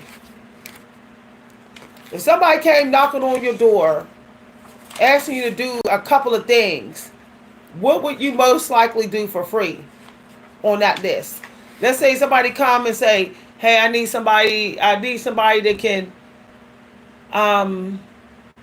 clean out my closet today for free. Somebody that would purge my attic for free. Or sell some things on eBay for me for free. Or somebody that would wash and shampoo my hair for free. If they go down a list of things like that and more, if you say, well, I'll do that for free, then that's exactly what you're supposed to do as a 9-to-5 job. If you know you'll wash and shampoo somebody's hair for free, then Find some family members who's here. You do for free. You shampoo and have somebody pay you. Matter of fact, have your spouse pay you $15 every month to shampoo and conditioner here.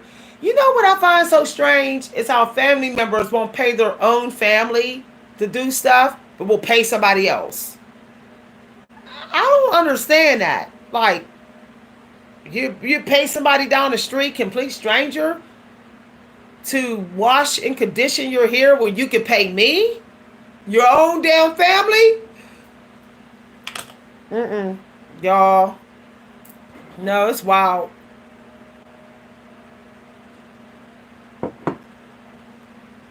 It's crazy.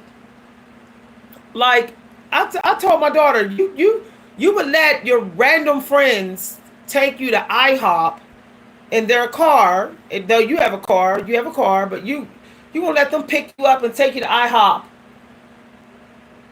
Yet they are doing nothing for you. Nothing for you. They're bringing nothing in your life but gossip. You know, let me tell you, the Gilded Age series is something that every modern woman today need to watch. If you're a woman in modern society, you don't have to be a modern woman, but if you are in modern day society, you need to watch the Gilded Age series on Netflix. It really gets into the importance of not selling yourself short, not looking at love as just something like, I like you, you like me, of not putting your money outside the family. Learn how to keep it in the family. Learn how to keep it in your tribe. Whether you created the tribe, learn how to keep the abundance flowing there. That means people who have supported you, you support them too. You know, the Gilded Age series is reminding people why those people was getting so rich. They were also making sure that they did not deal with people who would ruin their reputation. Now, recently I cut off a couple people because they was bad for my reputation. Now, I know people are saying, oh, that's self-absorbed. No, it's not. Because people who are bad for your reputation are blocking your blessings. I'm not going to hang out with someone who's into selling drugs in these streets and hopping from woman to woman to woman to woman and out there passing their body around in their community. Don't got no self-respect out in the streets. I don't want to hang out with them. Once people see me hanging out with them, the people who got the abundance that I want, they're not going to be drawn to me. They're going to think I'm like them.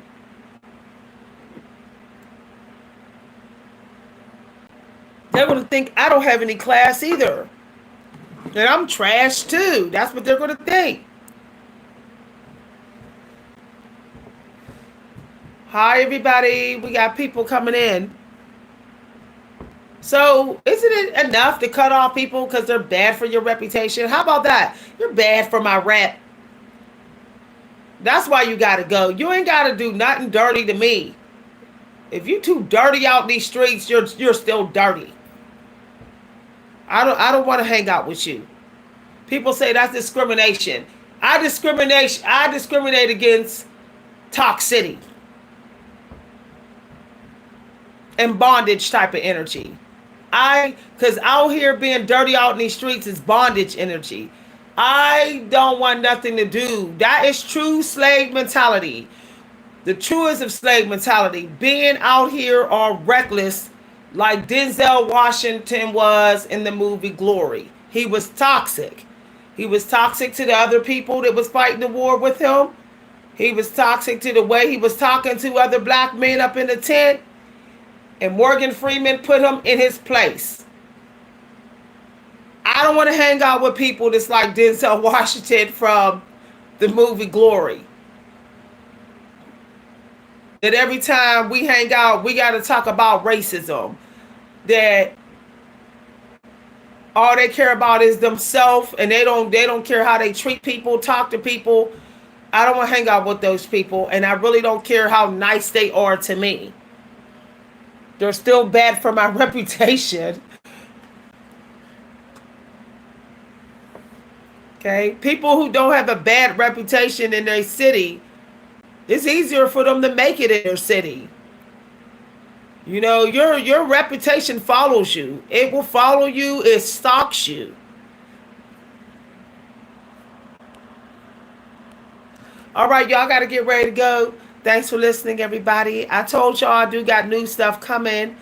So I did want to make the announcement. I want to thank everybody for your support. If you have donated to the channel, please email me. People are sending me money, but they're not emailing me. I can't add you to my mailing list. So if you donated to my Cash App over the last 90 days, please email me and tell me what your Cash App name was, and so I can add you to my mailing list so that you can be a part of something that I have coming up. I'm no longer mentioning my plans. I mentioned one of my plans on this channel and somebody copied me. You know, I noticed that ever since I started doing oracles, there's certain people whose channel I was supporting, they're doing what I said in the oracles, but they're not acknowledging me. I think that is so grimy to watch my oracles, take my advice, put it on your YouTube, take my advice, but don't even acknowledge me. You know, I was mentioning in the oracles, the profitable careers. I can sit here and tell y'all what all the careers that would most likely be profitable for the next few years. I started doing that in the last few videos, and people whose channel I supported, now they talking about they doing it. Like, oh, I got started a blog, I'm doing a book. I have a problem with society where people thinking, oh, because they could do it, they should do it. Like, I guess nobody is supposed to be special out here anymore. Nobody.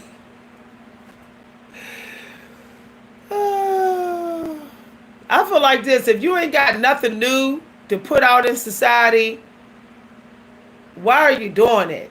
Whatever you're doing should have a newness to it. Not a redefining of it. Not saying the same thing, but in different language. No. Like, no. The Gilded Age had people inventing new stuff. Thomas Edison doing new stuff, the light ups, the electricity. And people love to say there's nothing new under the sun. Yes, there is things new under the sun. Every time somebody say that, we find out we see something new. Like Yeezy, the Yeezy sneakers. Those are new. I ain't never seen those sneakers like them. You know, what's his name? Kim Kardashian's ex-husband, named Yeezy. I ain't never seen those sneakers like his. I've read literature I've never read before, never heard of. There is new things under the sun. You know? The thing is, I don't want to do videos anymore unless it's something new I can bring to y'all. I don't want to bring something that y'all already heard 1,000 times. Y'all know how toxic society can be, how working a 9-to-5 job can be. What y'all need is a way to survive it. What y'all need is a solution of how to deal with it in peace. Y'all don't need me telling y'all how toxic it is. Y'all already know. Y'all already know how the baby boomers glamorize working 9-to-5. Y'all don't need to hear that no more. We all need ways through. We need ways through it. We need ways to live more peaceful with this corrupted system. You can't always escape. And this is the hardcore truth. Unless you got somebody leaving you money, willing to pull some of the weight, you cannot always escape the 9-to-5. The 9 to 5 job is every job, unless you are in control of the income flow.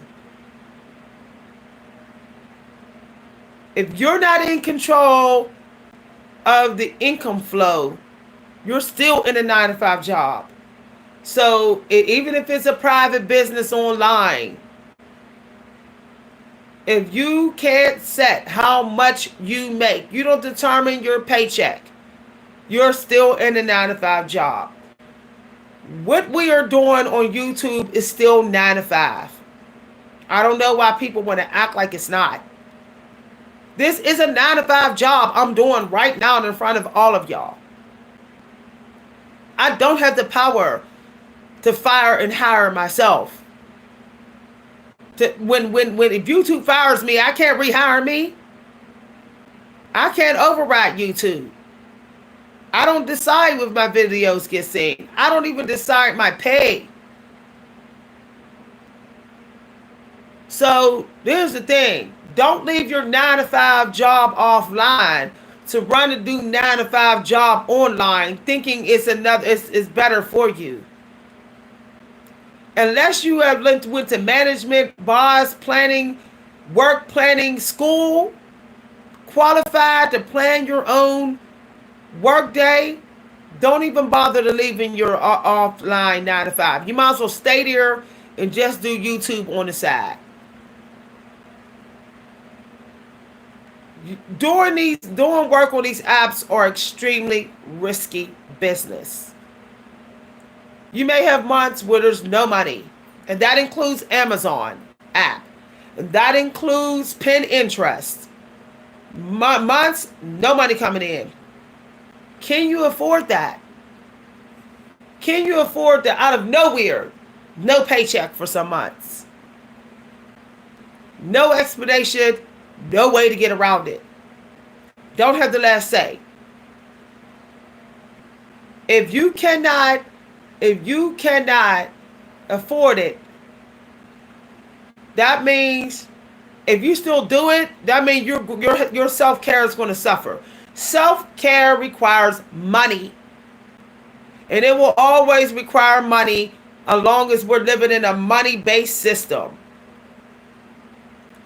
And if you are okay going 4 or 5 months with no paycheck, maybe a high possibility of making 50% less than you did last month on these apps.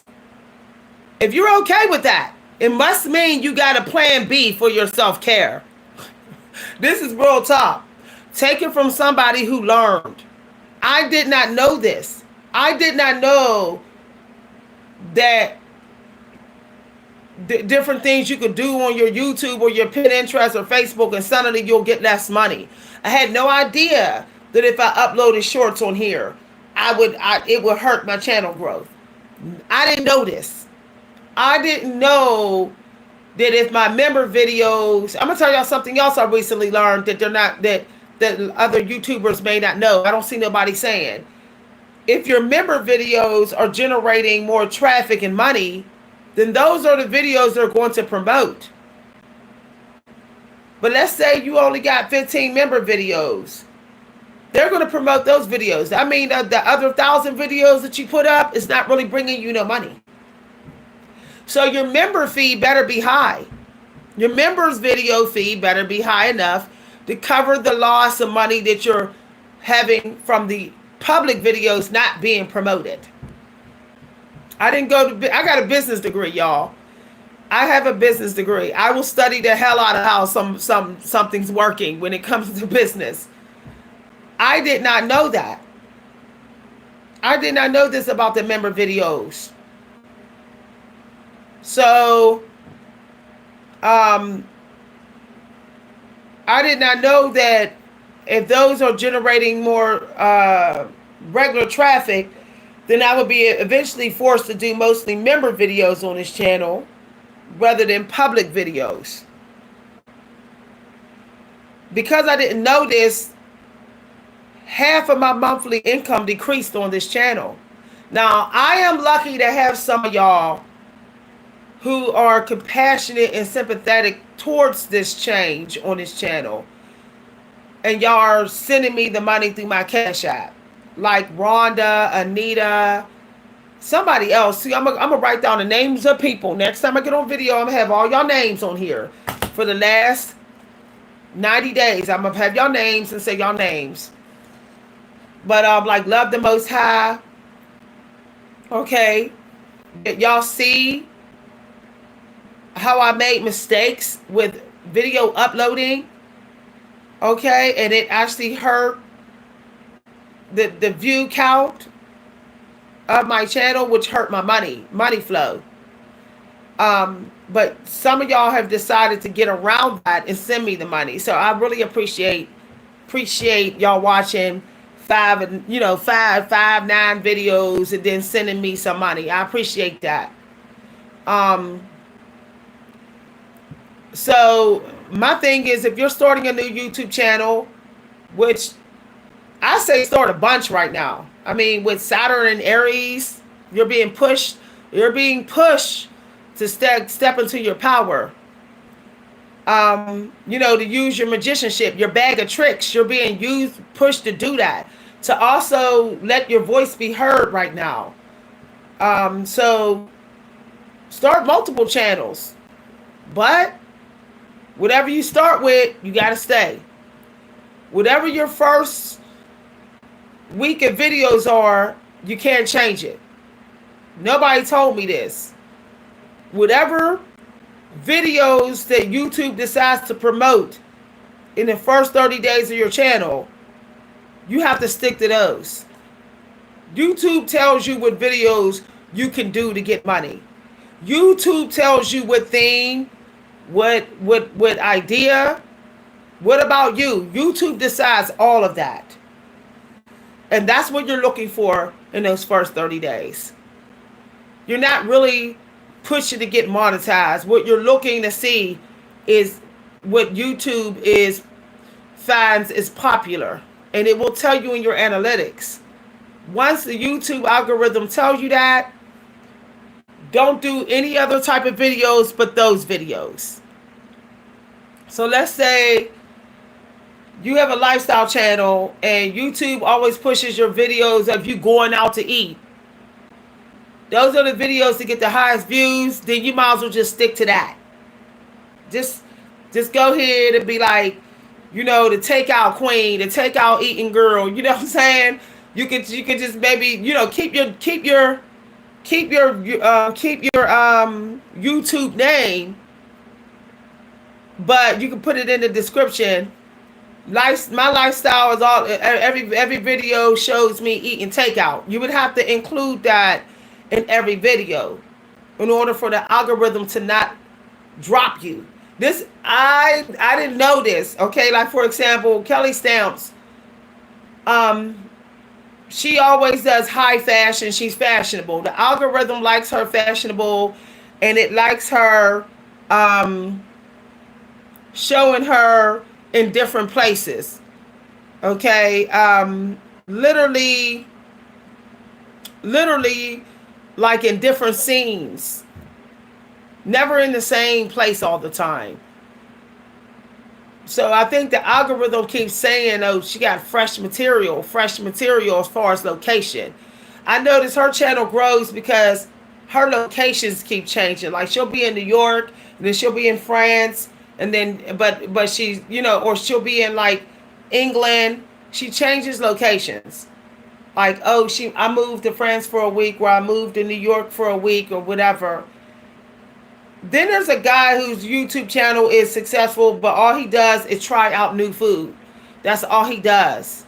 So, like, your viewers want to know what they're going to come back and see every time they come back. Had I had known this, y'all, I would tell y'all no lie. This channel would have blown up, a whole new level of blown up. But the problem is that I did not look at the big picture. I just was putting videos up I felt like putting up, rather than what the analytics was telling me that y'all needed the most stuff. I wasn't doing that. I didn't know to check, y'all. Like, for example, I saw my video on the front page of YouTube yesterday that said, "Why everybody look like crap?" That was the title of my video. It's a member video. Why do everybody look like crap? Now here's something that I learned. When you see that your private videos or membership videos are being featured on the front page, take them, make them public. Okay, let's say you go on YouTube and you're like, why is YouTube put my member videos on the front page, recommending my member video? You need to hurry up and go make it public. That's going to send a bunch of people able to access that video. Your views are going to go up on that video. Okay, and then maybe a week later you can make it private membership again. But at least you'll get those views up because it's still going to be on the front page. They're not going to take it off the front page all because you made it public. Okay?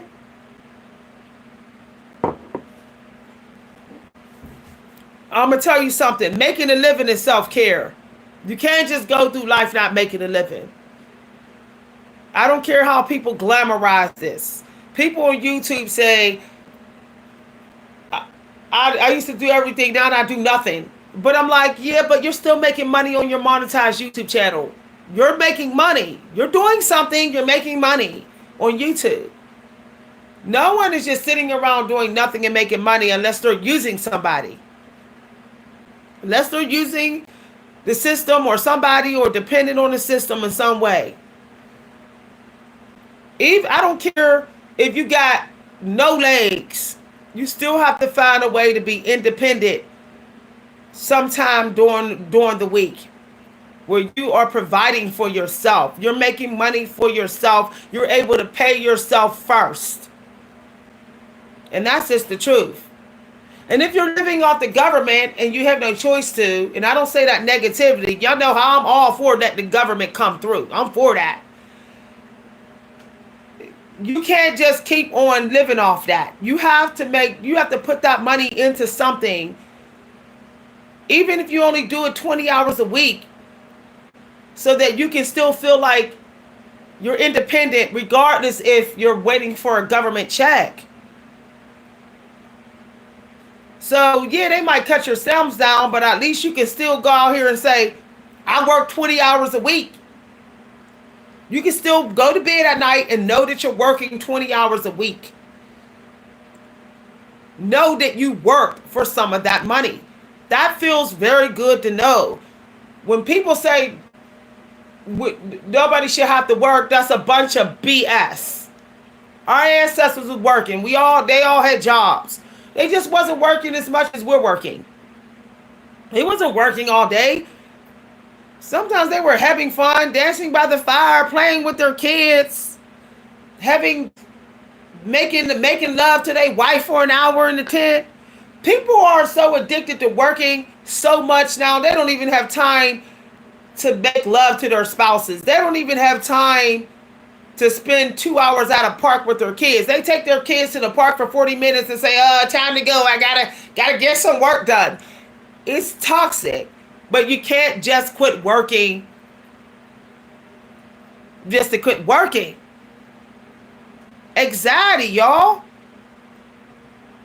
Anxiety will kick in. Some people love to say, I have anxiety.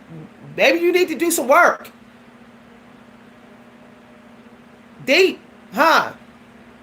Maybe you sitting around lazy and just doing a little bit of housework and you ain't actually making no money. It's giving you anxiety. I get extreme anxiety when I don't make money for weeks. If I don't make money for a couple of weeks, anxiety kick in. I start to feel like I'm not independent. I'm just not taking care of myself at all. I'm just like waiting for everybody else to do it. All right, y'all, I got to get ready to go. I got to get to this event. Thank you for watching, everybody. You know, get your little. You're not a slave if you're like, I'm working 20 hours and I got something special going on at the side. You're not a slave then. But if you just go on to your 40, 50, 60 hours job and then got nothing left to give to yourself or to anything else, then you are a slave. If you're not willing to cut your hours for some peace, for some fun, then you're still a slave. Period, y'all. All right, if you'd like to donate, you can donate to my channel at Coach V Hunter. Thank you for the donations. I have announcements coming. Check the community news. Bye, everybody.